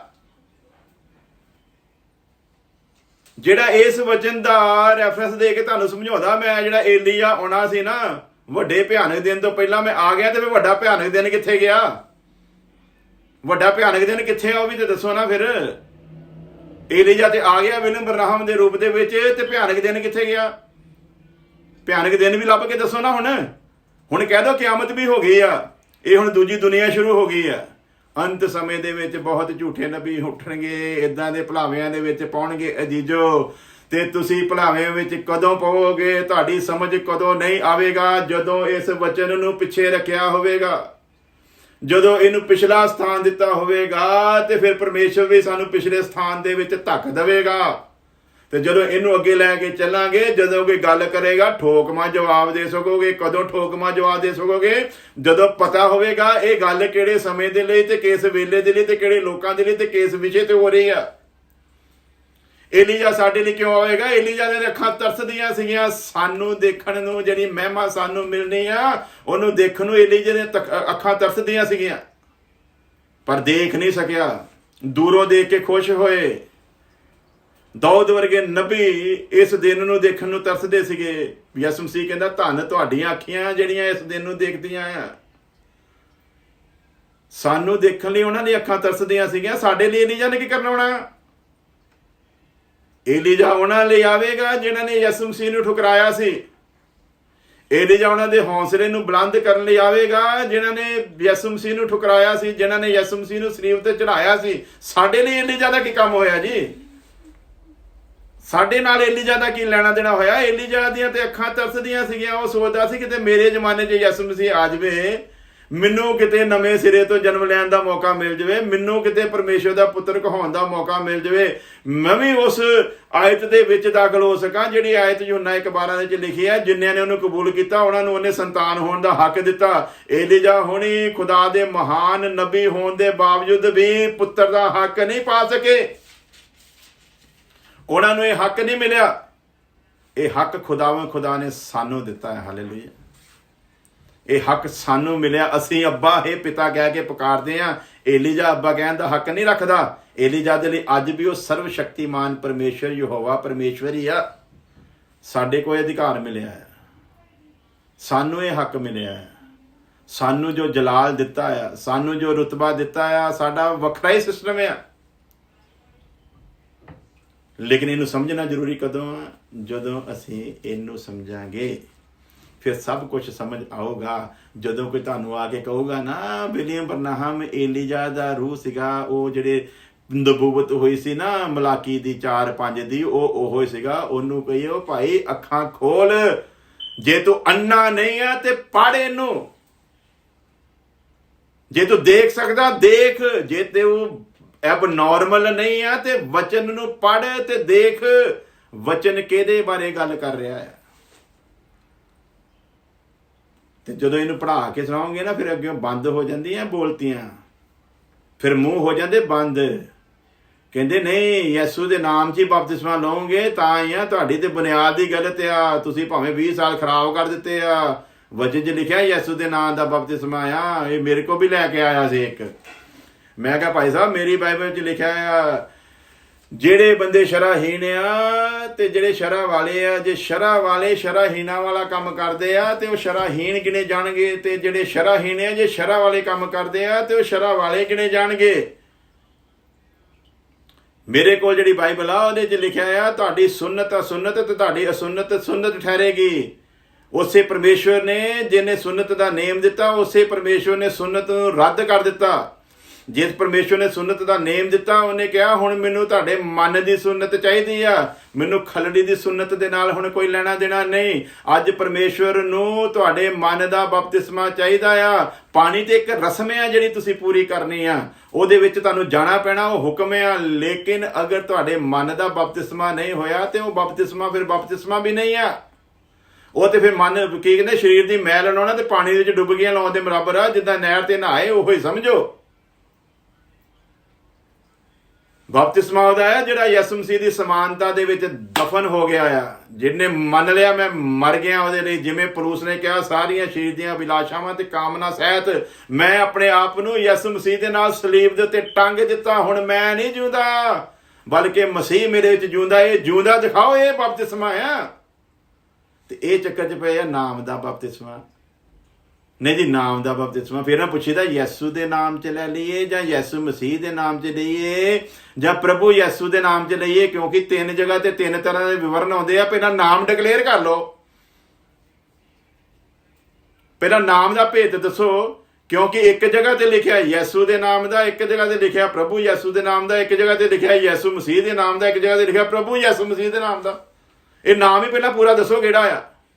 ਨਾਮ ਯਿਸੂ ਆ, ਯਿਸੂ ਮਸੀਹ ਆ, ਪ੍ਰਭੂ ਯਿਸੂ ਮਸੀਹ ਆ, ਕਿਹੜੇ ਨਾਮ 'ਚ ਲੈਣਾ ਹੈ ਉਹ ਕਲੀਅਰ ਕਰੋ, ਕਿਉਂਕਿ 3 ਤਰ੍ਹਾਂ ਦਾ ਫਿਰ ਲੈਣਾ ਪਊਗਾ ਸਾਨੂੰ ਵੀ, ਹਨਾ। ਸੋ ਪਿਆਰਿਓ, ਇਸ ਵਚਨ ਦੀ ਅਗਿਆਨਤਾ ਦੇ ਕਾਰਨ ਅੰਤ ਸਮੇਂ ਦੇ ਵਿੱਚ ਇਦਾਂ ਦੇ ਠੋਕਰਾਂ ਲਾਉਣ ਵਾਲੇ ਬਹੁਤ ਲੋਕ ਉੱਠਣਗੇ। ਅਗਰ ਇਸ ਵਚਨ ਦੀ ਸਮਝ ਹੈਗੀ ਆ ਨਾ ਤੇ ਫਿਰ ਤੁਸੀਂ ਉਹਨੂੰ ਦੱਸ ਸਕੋਗੇ। ਜਿਹੜਾ ਕਹਿੰਦਾ ਨਾ ਮੇਰਾ ਸਹੀ ਆ, ਉਹਨੂੰ ਕਹਿ ਤੇਰੇ 'ਚ ਸਹੀ ਕੀ ਆ, ਸਾਨੂੰ ਉਹ ਦਿਖਾ, ਸਾਡਾ ਤੇ ਹੈ ਹੀ ਗਲਤ ਆ। ਤੇ ਫਿਰ ਉਹ ਕੋ ਦਿਖਾਇਆ ਜਾਂਦਾ ਨਹੀਂ। ਕਿਉਂ? ਉਹਨਾਂ ਦੀ ਤਾਂ ਆਪਣੀ ਸਾਡੀ ਸ਼ੁਰੂਆਤ ਕਹਿੰਦੇ ਗਲਤ ਨਹੀਂ ਜੀ, ਕਹਿੰਦੇ ਤੁਹਾਡੀ ਸ਼ੁਰੂਆਤ ਗਲਤ ਆ। ਯਿਸੂ ਦੇ ਨਾਮ ਦਾ ਲੈਣਾ, ਤੁਸੀਂ ਬਾਪ ਬੇਟੇ ਪਾਗਰੂ ਦੇ ਨਾਮ 'ਚ ਲਿਆ। ਬਾਪ ਬੇਟਾ ਪਾਗਰੂ ਕੇ ਨਾਮ ਥੋੜੀ ਹੁੰਦਾ ਆ। ਤੇ ਇਹਨਾਂ ਪੁੱਛੋ ਜਿਹੜਾ ਤੁਸੀਂ ਏਲੀਜਾ ਚੱਕੀ ਫਿਰਦੇ ਹੋ ਪਹਿਲਾਂ ਉਹਨੂੰ ਤੇ ਕਲੀਅਰ ਕਰੋ। ਪਹਿਲਾਂ ਜਿਹਨੂੰ ਤੁਸੀਂ ਏਲੀਜਾ ਬਣਾਉਂਦੇ ਹੋ ਪਹਿਲਾਂ ਉਹ ਕਲੀਅਰ ਕਰੋ। ਤੁਸੀਂ ਏਲੀਜਾ ਉਹਨੂੰ ਬਾਈਬਲ ਦੀ ਕਿਹੜੀ ਵਰਸ ਦੇ ਅਨੁਸਾਰ ਬਣਾਉਂਦੇ ਹੋ? ਸਾਨੂੰ ਵੀ ਤਾਂ ਪਤਾ ਲੱਗੇ ਤੁਹਾਡੀ ਬੁਨਿਆਦ ਕਿੱਥੋਂ ਸ਼ੁਰੂ ਹੁੰਦੀ ਆ। ਇੱਕ ਝੂਠੇ ਨਬੀ ਦੇ ਉੱਤੇ ਜਿਹੜੀ ਬੁਨਿਆਦ ਸ਼ੁਰੂ ਹੋਈ ਹੋਵੇ ਉਸ ਕਲੀਸਿਆ ਦਾ ਰੂਪ ਕੀ ਹੋਗਾ? ਯਿਸੂ ਮਸੀਹ ਕਹਿੰਦਾ ਮੈਂ ਆਪਣੀ ਕਲੀਸਿਆ ਆਪ ਬਣਾਵਾਂਗਾ ਔਰ ਪਤਾਲ ਦੇ ਫਾਟਕਾਂ ਦੇ ਉੱਤੇ ਕੋਈ ਵਸ ਨਹੀਂ ਚੱਲੇਗਾ। ਇਸ ਕਲੀਸਿਆ ਨੂੰ ਯਿਸੂ ਮਸੀਹ ਨੇ ਬਣਾਇਆ। ਬਾਪ ਬੇਟੇ ਪਾਕ ਰੂਹ ਦੀ ਸ਼ਕਲ ਦੇ ਵਿੱਚ ਆਓ, ਕਹਿੰਦਾ ਅਸੀਂ ਆਦਮ ਨੂੰ ਆਪਣੇ ਸਰੂਪ ਤੇ ਆਪਣੇ ਵਰਗਾ ਬਣਾਈਏ ਤਾਂ ਜੋ ਹਰ ਚੀਜ਼ ਦੇ ਉੱਤੇ ਰਾਜ ਕਰੇ। ਬਾਪ ਬੇਟੇ ਪਾਕ ਰੂਹ ਦੀ ਸੂਰਤ ਉੱਤੇ ਬਣਾਇਆ ਗਿਆ ਸੀ, ਜਿਹੜੀ ਸੂਰਤ ਬਾਗੇ ਅਦਨ ਦੇ ਵਿੱਚ ਵਿਗੜੀ। ਦੁਬਾਰਾ ਬਪਤਿਸਮਾ ਲੈ ਕੇ ਉਸੇ ਸੂਰਤ ਉੱਤੇ ਬਣਨ ਦਾ ਸਾਨੂੰ ਮੌਕਾ ਮਿਲਿਆ ਆ। ਸਾਡੇ ਵਿੱਚ ਬਾਪ ਦੀ ਸੂਰਤ ਚਾਹੀਦੀ, ਸਾਡੇ ਵਿੱਚ ਬੇਟੇ ਦੀ ਸੂਰਤ ਚਾਹੀਦੀ, ਸਾਡੇ ਵਿੱਚ ਪਾਕ ਰੂਹ ਦੀ ਸੂਰਤ ਚਾਹੀਦੀ ਹੈ। ਤਿੰਨੇ ਸੂਰਤਾਂ ਹੋਣਗੀਆਂ ਤੇ ਯਿਸੂ ਮਸੀਹ ਦੇ ਆਉਣ ਦੇ ਵੇਲੇ ਉਹਦੇ ਨਾਲ ਉਠਾਏ ਜਾਵਾਂਗੇ। ਕਿਉਂਕਿ ਮੈਂ ਤੁਹਾਨੂੰ ਦੱਸਿਆ ਥੈਸਲੁਨੀਕੇ 5:23 ਦੇ ਵਿੱਚ ਲਿਖਿਆ ਆ, ਪ੍ਰਭੂ ਯਿਸੂ ਮਸੀਹ ਦੇ ਆਉਣ ਦੇ ਵੇਲੇ ਤੁਹਾਡਾ ਸਰੀਰ ਪ੍ਰਾਣ ਆਤਮਾ ਤਿੰਨੋਂ ਮੈਨੂੰ ਸੰਪੂਰਨ ਪਰਫੈਕਟ ਚਾਹੀਦੇ ਆ। ਫਿਰ ਤਿੰਨੇ ਗੱਲ ਹੀ ਚਾਹੀਦੇ ਸੀ। ਅਗਰ ਇੱਕੋ ਦੇ ਨਾਮ ਦੇ ਵਿੱਚ ਬਪਤਿਸਮਾ ਸੀ ਫਿਰ ਤਿੰਨਾਂ ਦੇ ਬਾਰੇ ਗੱਲ ਕਿਉਂ ਕੀਤੀ ਜਾ ਰਹੀ ਆ? ਫਿਰ ਤਿੰਨਾਂ ਦਾ ਵੇਰਵਾ ਕਿਉਂ ਦਿੱਤਾ ਜਾ ਰਿਹਾ? ਇਹਨਾਂ ਨੂੰ ਸਿਰਫ ਉਹਨੇ ਕੀ ਚੱਕਰ 'ਚ ਰੱਖਿਆ ਹੋਇਆ, ਉਹਨਾਂ ਨੇ ਘਮਾਇਆ ਹੋਇਆ ਵੀ ਤੁਸੀਂ ਬਸ ਜਿੱਥੇ ਜਾਣਾ ਨਾ ਉੱਥੇ ਯਿਸੂ ਨਾਮ ਹੀ ਰੱਖੀ ਜਾਣਾ ਆ। ਮੈਨੂੰ ਨਹੀਂ ਬਪਤਿਸਮਾ ਇਸੇ ਨਾਮ ਜਾਂ ਨਹੀਂ ਬਪਤਿਸਮਾ ਇਸੇ ਨਾਮ ਜਾਂ ਸਿੱਖ ਲੋ ਕਲਾਮ। ਵਚਨ ਹੋਵੇਗਾ ਤੇ ਹਰੇਕ ਦਾ ਮੂੰਹ ਬੰਦ ਕਰ ਸਕੋਗੇ। ਜੇ ਵਚਨ ਨਹੀਂ ਹੈ ਤੇ ਫਿਰ ਭਮਾਵੇ 'ਚ ਪੈ ਜਾਵੋਗੇ। ਅੱਜ ਇੱਕ ਮੈਂ ਭੈਣ ਦੇ ਬਾਰੇ 'ਚ ਪਾਇਆ, ਤੁਸੀਂ ਪੜ੍ਹ ਲੈਣਾ ਫੇਸਬੁੱਕ ਦੇ ਉੱਤੇ। ਉਹ ਜਿਹੜੀਆਂ ਦਲੀਲਾਂ ਦੇਣ ਡਈ ਨਾ ਆਪਣੇ ਆਪ ਨੂੰ ਸਹੀ ਠਹਿਰਾਉਣ ਦੀ, ਉਹੋ ਦਲੀਲਾਂ ਹੀ ਉਹਦੇ ਖਿਲਾਫ ਜਾਣ ਡਈਆਂ ਆ। ਮੈਂ ਕਿਹਾ ਭੈਣ ਜੀ ਤੁਹਾਨੂੰ ਜਿਹੜੀ ਸੇਵਾ ਰੱਬ ਨੇ ਦਿੱਤੀ ਉਹ ਕਰੋ, ਜਿਹੜੀ ਨਹੀਂ ਦਿੱਤੀ ਉਹ ਗੱਲ ਹੀ ਕਰਦੇ ਹੋ। ਸੇਵਾ ਉਹ ਕਰੋ। ਕੁਛ ਕੰਮ ਪਰਮੇਸ਼ਵਰ ਨੇ ਮਰਦਾਂ ਦੇ ਲਈ ਰੱਖੇ ਆ, ਉਹ ਔਰਤਾਂ ਨਹੀਂ ਕਰ ਸਕਦੀਆਂ। ਇਸ ਲਈ ਤੁਸੀਂ ਔਰਤ ਹੋ ਤੇ ਔਰਤ ਦੀ ਜਗ੍ਹਾ ਦੇ ਉੱਤੇ ਜਿਹੜੀ ਸੇਵਾ ਉਹਨੂੰ ਕਰੋ। ਮਰਦਾਂ ਦੀ ਸੇਵਾ ਲੈਣ ਦੀ ਕੋਸ਼ਿਸ਼ ਨਾ ਕਰੋ। ਇੱਥੇ ਤੇ ਮੈਂ ਕਿਹਾ ਫੇਸਬੁੱਕ ਤੇ ਬੋਲਦੇ ਹੋ, ਤੈਨੂੰ ਜੇ ਕਹੀਏ ਨਾ ਚੱਲ ਕੇ ਅਫਰੀਕਾ ਦੇ ਜੰਗਲੀ ਇਲਾਕਿਆਂ ਦੇ ਵਿੱਚ ਜਿੱਥੇ ਬੰਦਾ ਮਾਰ ਕੇ ਖਾ ਜਾਂਦੇ ਨਾ, ਉੱਥੇ ਜਾ ਕੇ 2 ਦਿਨ ਲਾ ਕੇ ਆ, ਤੇਰੀ ਸਾਰੀ ਭਗਤੀ ਬਾਹਰ ਨਿਕਲ ਆਉਣੀ ਹੈ 1 ਮਿੰਟ ਦੇ ਵਿੱਚ। ਤੂੰ ਜਿਹੜਾ ਇੱਥੇ ਬੋਲਣ ਡੇ ਨਾ ਵੀ ਇਦਾਂ ਨਹੀਂ ਇਦਾਂ ਆ ਜੀ, ਇਸਤਰੀਆਂ ਤੇ ਫਲਾਨਾ ਤੇ ਧਮਕਾਣਾ ਸੀ, ਆ ਇਹ ਉਹ ਕੀਤਾ ਸੀ ਉਹ ਕੀਤਾ, ਤੇਰੀ ਸਾਰੀ ਹਿੱਕੜੀ 1 ਮਿੰਟ ਦੇ ਵਿੱਚ ਬਾਹਰ ਨਿਕਲ ਆਉਣੀ ਹੈ। ਦੁਨੀਆ ਦੇ ਕੋਨੇ ਤੱਕ ਮਰਦ ਹੀ ਲੈ ਕੇ ਗਏ ਆ। ਔਰਤਾਂ ਨੇ ਤੇ ਸਿਰਫ ਉਹਨਾਂ ਦੀ ਬਣਾਈ ਹੋਈ ਸੇਵਕਾਈ ਨੂੰ ਬਾਅਦ ਅੱਗੇ ਨਿਭਾਇਆ ਆ। ਸੋ ਜੋ ਮਰਦ ਕਰ ਸਕਦਾ ਹੈ ਉਹ ਔਰਤ ਦੇ ਵੱਸ ਦਾ ਕੰਮ ਨਹੀਂ ਹੈ। ਇਸ ਚੀਜ਼ ਨੂੰ ਮੰਨ ਲਓ। ਬਾਈਬਲ ਦੇ ਵਿੱਚ ਬੇਸ਼ੱਕ ਇਹ ਲਿਖਿਆ ਗਿਆ ਅਬ ਮਸੀਹ ਮੇਂ ਨਾ ਕੋਈ ਔਰਤ ਨਾ ਕੋਈ ਮਰਦ, ਲੇਕਿਨ ਉੱਥੇ ਨਾਲ ਔਰਤ ਤੇ ਮਰਦ ਦੀ ਮਰਿਆਦਾ ਨੂੰ ਵੀ ਲਿਖਿਆ ਔਰ ਉਹ ਦੋਨੇ ਮਰਿਆਦਾ ਅਲੱਗ-ਅਲੱਗ ਲਿਖੀਆਂ ਗਈਆਂ। ਜੇ ਤੋਂ ਇਹ ਸਾਬਤ ਹੁੰਦਾ ਕਿ ਉਸ ਵਰਸ ਦਾ ਭੇਤ ਕੁਝ ਹੋ ਰਿਹਾ। ਮਰਦ ਕਰਦਾ ਸੀ ਹਕੂਮਤ ਔਰਤ ਦੇ ਉੱਤੇ, ਇਹਨੂੰ ਪੈਰ ਦੀ ਸਮਝਦਾ ਸੀ ਜੁੱਤੀ। ਉਸ ਗੱਲ ਨੂੰ ਲੈ ਕੇ ਸੰਤ ਪਲੂਸ ਲਿਖਦਾ ਆ, ਅਬ ਮਸੀਹ ਮੇਂ ਨਾ ਕੋਈ ਆਜ਼ਾਦ ਨਾ ਕੋਈ ਗੁਲਾਮ ਨਾ ਕੋਈ ਨਰ ਨਾ ਕੋਈ ਨਾਰੀ। ਹੁਣ ਤੂੰ ਔਰਤ ਦੇ ਉੱਤੇ ਜ਼ੁਲਮ ਨਹੀਂ ਕਰ ਸਕਦਾ, ਹੁਣ ਤੂੰ ਉਹਨੂੰ ਪੈਰ ਦੀ ਜੁੱਤੀ ਨਹੀਂ ਸਮਝ ਸਕਦਾ, ਕਿਉਂਕਿ ਜਿਸ ਲਹੂ ਤੋਂ ਉਹਦਾ ਜਨਮ ਹੋਇਆ ਉਸੇ ਲਹੂ ਤੋਂ ਤੂੰ ਜਨਮ ਪਾਇਆ ਆ। ਇਸ ਲਈ ਤੁਸੀਂ ਹੁਣ ਪਰਮੇਸ਼ਵਰ ਦੀ ਨਜ਼ਰ ਦੇ ਵਿੱਚ ਦੋਨੇ ਇੱਕੋ ਹੋ ਤੇ ਪਰਮੇਸ਼ਵਰ ਦੇ ਘਰ ਦੇ ਵਿੱਚ ਤੁਸੀਂ ਉਹਦੀ ਸੰਤਾਨ ਹੋ। ਤੇ ਆਤਮਿਕ ਤੌਰ ਤੇ ਜਦੋਂ ਪਰਮੇਸ਼ਵਰ ਦੇਖਦਾ ਆ ਤੇ ਆਤਮਾ ਜਿਹੜੀ ਆ ਉਹ ਨਾਰੀ ਆ, ਨਾਰੀ ਨਹੀਂ। ਇਸ ਲਈ ਕਹਿੰਦਾ ਹੁਣ ਮਸੀਹ ਦੇ ਵਿੱਚ ਆਤਮਿਕ ਤੌਰ ਦੇ ਉੱਤੇ ਤੁਸੀਂ ਉਹੋ ਹੀ ਹੋ, ਲੇਕਿਨ ਸਰੀਰਕ ਤੌਰ ਤੇ ਕੰਮ ਨਹੀਂ ਬਦਲਿਆ। ਤੇ ਮੈਂ ਕਿਹਾ ਭੈਣ ਜੀ ਜੇ ਸਰੀਰਕ ਤੌਰ ਤੇ ਬਦਲਿਆ ਤੇ ਮੈਨੂੰ ਦੱਸੋ ਤੁਹਾਡੀ ਸ਼ਾਦੀ ਤੁਸੀਂ ਬੰਦੇ ਨਾਲ ਕੀਤੀ ਕਿ ਜਨਾਨੀ ਨਾਲ ਹੀ ਕੀਤੀ ਆ? ਜਦੋਂ ਫਰਕ ਨਹੀਂ ਰਿਹਾ ਅਬ ਮਸੀਹ ਮੇਂ ਨਾ ਕੋਈ ਨਰ ਨਾ ਕੋਈ ਨਾਰੀ, ਤੇ ਫਿਰ ਸ਼ਾਦੀ ਵੀ ਜਨਾਨੀ ਦੇ ਨਾਲ ਹੀ ਕਰ ਲੈਣੀ ਸੀ ਨਾ, ਫਿਰ ਬੰਦੇ ਦੀ ਕੀ ਜ਼ਰੂਰਤ ਸੀ ਤੈਨੂੰ ਪਈ? ਸੋ ਪਿਆਰਿਓ, ਇਹਨਾਂ ਨੇ ਇੱਕ ਐਤ ਨੂੰ ਲੈ ਕੇ ਉਹਨੂੰ ਤੋੜ ਮੜੋੜ ਕੇ ਉਹਦਾ ਜਲੂਸ ਕੱਢ ਦਿੱਤਾ ਹੈ। ਪਹਿਲਾਂ ਮੈਂ ਕਿਹਾ ਭਗਤੀ ਵਾਲੀ ਬਣ ਤੇ ਸਹੀ, ਪ੍ਰਚਾਰ ਦਾ ਤੈਨੂੰ ਕਾਹਦਾ ਲਾਂਬੂ ਲੱਗਾ ਹੋਇਆ? ਪ੍ਰਚਾਰ ਦਾ ਤੈਨੂੰ ਬੁਖਾਰ ਗੱਲ ਹੀ ਚੜਿਆ ਹੋਇਆ। ਪਹਿਲਾਂ ਪ੍ਰਚਾਰ ਕਰਨ ਦੇ ਲਾਇਕ ਬਣ, ਕਰ ਪ੍ਰਚਾਰ।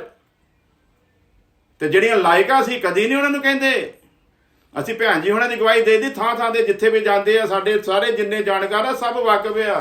ਸਿਸਟਰ ਗੁਰਸ਼ਰਨ ਕੌਰ ਉਹਨਾਂ ਬਾਰੇ ਅਸੀਂ ਦੱਸੀਦਾ ਆ ਕਿ ਅਗਰ ਅਸੀਂ ਪੰਜਾਬ ਦੇ ਵਿੱਚ ਕਿਸੇ ਨਾਰੀ ਨੂੰ ਦੇਖਦੇ ਆ ਜਿਹਨੂੰ ਅਦਬ ਆ, ਜਿਹਨੂੰ ਪਤਾ ਆ ਵੀ ਮੈਂ ਪਰਮੇਸ਼ਵਰ ਦੇ ਘਰਾਣੇ ਦੀ ਆ, ਮੈਂ ਪਰਮੇਸ਼ਵਰ ਦੇ ਘਰ ਦੇ ਵਿੱਚ ਜਨਮ ਲਿਆ ਆ, ਔਰ ਜਿਸ ਨੇ ਜਨਮ ਲਿਆ ਆ ਉਹਦਾ ਰਹਿਣ ਸਹਿਣ, ਉਹਦਾ ਪਹਿਰਾਵਾ, ਉਹਦਾ ਚਾਲ ਚੱਲਣ, ਉਹਦਾ ਬਹਿਣਾ ਉੱਠਣਾ, ਉਹਦਾ ਗੱਲ ਕਰਨਾ ਕਿਹੋ ਜਿਹਾ ਹੋਣਾ ਚਾਹੀਦਾ ਹੈ, ਅਸੀਂ ਲੋਕਾਂ ਨੂੰ ਦੱਸਦੇ ਆ। ਅਸੀਂ ਸਿਰਫ ਔਰ ਸਿਰਫ ਕ੍ਰਿਟੀਸਾਈਜ਼ ਨਹੀਂ ਕਰਦੇ। ਜਿਹੜਾ ਸਹੀ ਹੈ ਉਹਨੂੰ ਸਹੀ ਕਹਿੰਦੇ ਆ, ਜਿਹੜਾ ਗਲਤ ਆ ਉਹਨੂੰ ਗਲਤ ਕਹਿੰਦੇ ਆ, ਕਿਉਂਕਿ ਸਾਡੇ ਕੋਲ ਵਚਨ ਦਾ ਤਰਾਜੂ ਆ, ਇਹ 'ਚ ਤੋਲਣਾ ਆ। ਅਸੀਂ ਹਰੇਕ ਨੂੰ ਕਹਿੰਦੇ ਜੱਜਮੈਂਟ, ਉਹਦੇ ਮੈਂ ਦੱਸ ਚੁੱਕਾ ਜੱਜਮੈਂਟ ਕਿਹਨੂੰ ਕਹਿੰਦੇ ਸੀਗੇ। ਅੰਤ ਸਮੇਂ ਦੇ ਵਿੱਚ ਗਿਆਨ ਦੀ ਕਮੀ ਕਰਕੇ ਮੇਰੀ ਪ੍ਰਜਾ ਨਾਸ਼ ਹੋ ਜਾਊਗੀ। ਇਹ ਨਾਸ਼ ਦੇ ਕਗਾਰ ਤੇ ਨਾ ਜਾਓ।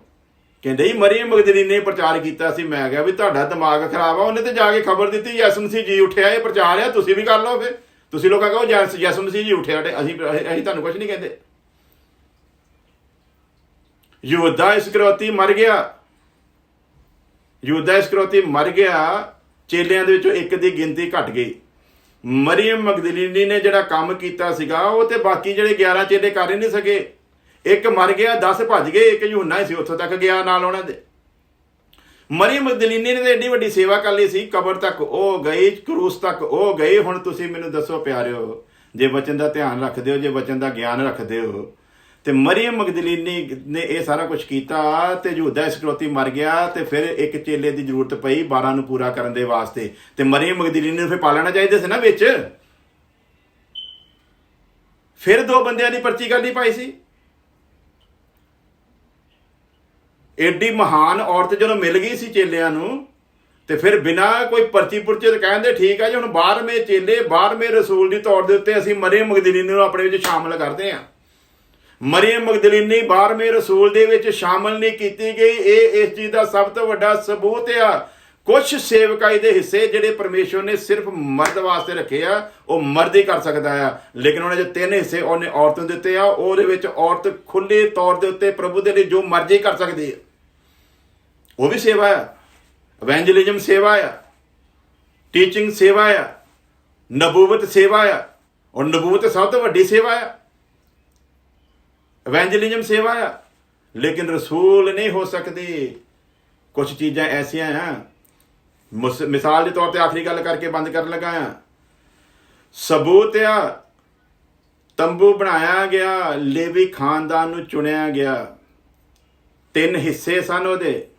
3 ਹਿੱਸਿਆਂ ਦੇ ਵਿੱਚ ਕਿਤੇ ਵੀ ਔਰਤ ਨੂੰ ਕੋਈ ਸੇਵਾ ਨਹੀਂ ਦਿੱਤੀ ਗਈ। 3 ਹਿੱਸਿਆਂ ਦੇ ਵਿੱਚ ਕਿਸੇ ਔਰਤ ਦੀ ਸੇਵਾ ਵਿਹੜੇ 'ਚ ਨਹੀਂ ਲਾਏਗੀ, ਕਿਸੇ ਔਰਤ ਦੀ ਸੇਵਾ ਪਵਿੱਤਰ ਸਥਾਨ 'ਚ ਨਹੀਂ ਲਾਏਗੀ, ਕਿਸੇ ਔਰਤ ਦੀ ਸੇਵਾ ਅਤੀ ਪਵਿੱਤਰ ਸਥਾਨ 'ਚ ਨਹੀਂ ਲਾਏਗੀ। ਯਿਸੂ ਮਸੀਹ ਦੇ ਜ਼ਮਾਨੇ 'ਚ 12 ਰਸੂਲ ਮਰਦ ਹੀ ਚੁਣੇ ਗਏ। ਰਸੂਲਾਂ ਦੇ ਵਿੱਚ ਕਿਸੇ ਔਰਤ ਨੂੰ ਨਹੀਂ ਰੱਖਿਆ ਗਿਆ। ਅੱਗੇ ਜਾ ਕੇ ਅਸੀਂ ਪੜ੍ਹਦੇ ਹਾਂ, ਫਿਲਿਪਸ ਦੀਆਂ 4 ਬੇਟੀਆਂ ਨਬੂਵਤ ਕਰਦੀਆਂ ਸੀ, ਸੇਵਾ ਹੈਗੀ ਹੈ। ਇਵੈਂਜਲਿਜ਼ਮ ਕਰਦੀਆਂ ਸੀ, ਪੌਲੁਸ ਦੇ ਨਾਲ, ਸੇਵਾ ਹੈਗੀ ਹੈ। ਲੇਕਿਨ ਉਸ ਤੋਂ ਅੱਗੇ ਜਾਣ ਦੀ ਕੋਸ਼ਿਸ਼ ਨਾ ਕਰੋ। ਟੀਚਿੰਗ ਦੇ ਸਕਦੀ ਹੈ, ਬਾਈਬਲ ਸਿਖਾ ਸਕਦੀ, ਸਿੱਖਿਆ ਦੇ ਸਕਦੀ, ਸੇਵਾ ਹੈਗੀ ਹੈ। ਲੇਕਿਨ ਜਿਹੜੀ ਨਹੀਂ ਹੈਗੀ ਉਹ ਕੱਲੀ ਕਰਦੇ ਹੋ। ਐਡੀਆਂ ਮਹਾਨ 3 ਸੇਵਾ ਦਿੱਤੀਆਂ, ਕਰੋ, ਕੋਈ ਰੋਕਣ ਵਾਲਾ ਨਹੀਂ ਹੈ। ਪਰ ਕਿਉਂ? ਵਚਨ ਦਾ ਗਿਆਨ ਨਾ ਹੋਣ ਦਾ ਕਰਕੇ ਕਹਿੰਦਾ ਮੇਰੀ ਪ੍ਰਜਾ ਨਾਸ਼ ਹੋ ਰਹੀ ਹੈ। ਸਾਨੂੰ ਪਤਾ ਸਾਡੀ ਬੁਲਾਹਟ ਕੀ ਹੈ, ਇਹ ਤੋਂ ਹਟ ਕੇ ਕਰਦੇ ਨਹੀਂ। ਸਾਨੂੰ ਪਤਾ ਪਰਮੇਸ਼ਵਰ ਨੇ ਸਾਨੂੰ ਵਚਨ ਸਿਖਾਉਣ ਦੇ ਲਈ ਚੁਣਿਆ। ਅਸੀਂ ਨਹੀਂ ਕਦੀ ਪੰਗੇ ਜੇ ਪੈਂਦੇ ਵੀ ਹਾਂਜੀ ਅਸੀਂ ਵੀ ਕੋਈ ਹੀਲਿੰਗ ਮਿਨਿਸਟਰੀ ਕਰਨਾ, ਮਤਲਬ ਨਹੀਂ, ਕਿਉਂਕਿ ਸਾਨੂੰ ਜਦੋਂ ਚੁਣਿਆ ਨਹੀਂ ਉਹਦੇ ਵਾਸਤੇ ਅਸੀਂ ਕੱਲ ਹੀ ਕਰੀਏ। ਜਿਨ੍ਹਾਂ ਨੂੰ ਹੀਲਿੰਗ ਮਿਨਿਸਟਰੀ ਵਾਸਤੇ ਚੁਣਿਆ ਉਹ ਕਰਨ, ਉਹਦੇ 'ਚ ਵਧਣ, ਨਾਲ ਨਾਲ ਵਚਨ ਸਿਖਾਉਣ ਵਾਲਿਆਂ ਨੂੰ ਨਾਲ ਲੈ ਕੇ ਚੱਲਣ, ਕਲੀਸਿਆ ਦਾ ਕੰਮ ਵਧੇ। ਅਸੀਂ ਨਹੀਂ, ਅਸੀਂ ਕਦੀ ਨਹੀਂ ਕਿਸੇ ਨੂੰ ਕਹਿੰਦੇ ਅਸੀਂ ਤੁਸੀਂ ਜੀ ਅਸੀਂ ਦੇਖੋ ਦੇਖੀ ਅਸੀਂ ਵੀ ਕਰੂਸੇਡਰ ਕਰ ਲੈਂਦੇ ਹਾਂ ਜੀ, ਹੀਲਿੰਗ ਮਿਨਿਸਟਰੀ ਕਰ ਲੈਂਦੇ। ਸਾਡਾ ਨਹੀਂ ਕੰਮ, ਸਾਨੂੰ ਆਹ ਚੁਣਿਆ, ਉਹਦੇ ਟੀਚਿੰਗ ਦੇ ਲਈ ਚੁਣਿਆ, ਵਫਾਦਾਰੀ ਦੇ ਨਾਲ ਕਰਾਂਗੇ। ਸੋ ਪਿਆਰੇ, ਯਾਦ ਰੱਖੋ, ਵਚਨ ਦੀ ਅਹਿਮੀਅਤ ਨੂੰ ਅੱਗੇ ਲੈ ਆਓ, ਵਚਨ ਨੂੰ ਮੋਹਰੇ ਲੈ ਆਓ, ਸਭ ਕੁਝ ਠੀਕ ਹੋ ਜਾਵੇਗਾ। ਕੋਈ ਤੁਹਾਨੂੰ ਭਰਮਾਵੇ 'ਚ ਨਹੀਂ ਪਾਏਗਾ, ਕੋਈ ਤੁਹਾਨੂੰ ਧੋਖਾ ਨਹੀਂ ਦੇ ਸਕੇਗਾ, ਕੋਈ ਤੁਹਾਨੂੰ ਗੁੰਮਰਾਹ ਨਹੀਂ ਕਰ ਸਕੇਗਾ। ਕਿਤੇ ਤੁਸੀਂ ਧੋਖਾ ਨਹੀਂ ਖਾਓਗੇ। ਹਰ ਜਗ੍ਹਾ ਦੇ ਉੱਤੇ ਇਹ ਵਚਨ ਤੁਹਾਨੂੰ ਇੱਜ਼ਤ ਦੇਵੇਗਾ, ਅਗਰ ਇਸ ਵਚਨ ਦਾ ਗਿਆਨ ਹੋਵੇਗਾ। ਅਗਰ ਇਸ ਵਚਨ ਦਾ ਗਿਆਨ ਨਹੀਂ ਆ, ਹਰ ਥਾਂ ਦੇ ਉੱਤੇ ਬੇਇੱਜ਼ਤ ਉੱਤੇ ਫਿਰਾਂਗੇ, ਥਾਂ ਤੇ ਬੇਇੱਜ਼ਤੀ ਕਰਾਉਂਦੇ ਫਿਰਾਂਗੇ। ਜਦੋਂ ਕੋਈ ਸਵਾਲ ਕਰੇਗਾ ਜਵਾਬ ਹੋਵੇਗਾ ਨਹੀਂ। ਤੇ ਜਿਹਦੇ ਕੋਲ ਇਹ ਗ੍ਰੰਥ ਆ ਨਾ, ਉਹ ਫਿਰ ਜਿੱਥੇ ਜਾਵੇਗਾ, ਅਗਰ ਇਹਦਾ ਗਿਆਨ ਹੈ ਨਾ, ਤੇ ਫਿਰ ਹਰੇਕ ਦਾ ਮੂੰਹ ਬੰਦ ਕਰਨ ਦੀ ਉਹਦੇ ਕੋਲ ਤਾਕਤ ਆ। ਔਰ ਤੁਹਾਡੇ ਕੋਲ ਮੌਕਾ ਆ ਹੁਣ ਸਿੱਖਣ ਦਾ। ਅਸੀਂ ਇਸੇ ਕਰਕੇ ਕਹਿੰਦੇ ਨਾ, ਕਰੋਨਾ ਵਾਇਰਸ ਜਿਹੜੇ ਖੁਦਾ ਨੂੰ ਨਹੀਂ ਜਾਣਦੇ ਉਹਨਾਂ ਦੇ ਲਈ ਅਲੱਗ ਗੱਲ ਆ, ਸਾਡੇ ਲਈ ਬੜੀ ਵੱਡੀ ਆਸ਼ੀਸ਼ ਹੈ। ਜਿੰਨਾ ਕੁਛ ਇਹਨਾਂ ਦਿਨਾਂ 'ਚ ਸਿੱਖਣ ਦੇ ਲਈ ਮਿਲਿਆ ਮੈਨੂੰ, ਤੇ ਜਿੰਨਾ ਸਿਖਾਉਣ ਦੇ ਲਈ ਮਿਲਿਆ ਟਾਈਮ, ਸ਼ਾਇਦ ਬਾਕੀ ਦਿਨਾਂ ਦੇ ਵਿੱਚ ਨਾ ਮਿਲਦਾ। ਆ ਜਿਹੜੇ ਅੱਜ ਲੋਕ ਜੁੜੇ ਆ, ਸ਼ਾਇਦ ਅਗਰ ਇਹ ਦਿਨ ਨਾ ਹੁੰਦੇ ਤੇ ਸ਼ਾਇਦ ਤੁਸੀਂ ਵੀ ਨਾ ਆਉਂਦੇ। ਸੋ ਇਹ ਆਸ਼ੀਸ਼ਾਂ ਤੇ ਬਰਕਤਾਂ ਜਿਹੜੀਆਂ ਪਰਮੇਸ਼ਵਰ ਨੇ ਸਾਨੂੰ ਦਿੱਤੀਆਂ ਆ, ਇਸੇ ਲਈ ਸ਼ਾਇਦ ਉਹ ਇਸ ਮਾਹੌਲ ਨੂੰ ਲੈ ਕੇ ਆਇਆ ਕਿ ਅਸੀਂ ਡਟ ਕੇ ਵੱਧ ਤੋਂ ਵੱਧ ਟਾਈਮ ਕੱਢ ਕੇ ਖੁਦਾ ਦੇ ਵਚਨ ਨੂੰ ਸਿੱਖ ਸਕੀਏ। ਬੜੇ ਬੜੇ ਟੀਚਰ ਅੱਜ ਸਿਖਾ ਰਹੇ ਆ, ਬੜੇ ਅਭਿਸ਼ਿਕਤ ਟੀਚਰਾਂ ਦਾ ਤਾਂ ਵਿਚਾਰਿਆਂ ਦਾ ਟਾਈਮ ਹੀ ਹੁਣ ਆਇਆ ਅਸਲ ਦੇ ਵਿੱਚ। ਪਹਿਲਾਂ ਤਾਂ ਇਹਨਾਂ ਦਾ ਪਤਾ ਹੀ ਨਹੀਂ ਸੀ ਲੱਗਦਾ, ਇਹਨਾਂ ਨੂੰ ਪੁੱਛਦਾ ਕੋਈ ਨਹੀਂ ਸੀਗਾ। ਹੁਣ ਪਤਾ ਲੱਗਾ ਵੀ ਟੀਚਰਾਂ ਦੀ ਵੀ ਕੋਈ ਅਹਿਮੀਅਤ ਹੁੰਦੀ ਆ, ਤੇ ਹੁਣ ਬੜੇ ਟੀਚਰ ਆ ਰਹੇ ਆ ਖੁਦਾ ਦੇ ਫਜ਼ਲ ਦੇ ਨਾਲ। ਬਹੁਤ ਬਹੁਤ ਅਭਿਸ਼ਿਕਤ ਟੀਚਰ ਟੀਚਿੰਗ ਦੇ ਰਹੇ ਆ। ਉਹਨੂੰ ਸੁਣੋ ਤੁਸੀਂ, YouTube ਇੱਕ ਜਰੀਆ ਬਣਿਆ ਹੋਇਆ, ਬਹੁਤ ਬਹੁਤ ਅਭਿਸ਼ਿਕਤ ਦਾਸ ਆ, ਉਹਨਾਂ ਦੇ ਗੱਲ ਕਰਨ ਤੋਂ ਪਤਾ ਲੱਗ ਜਾਂਦਾ ਖੁਦਾ ਦੇ ਠਹਿਰਾਏ ਹੋਏ ਆ।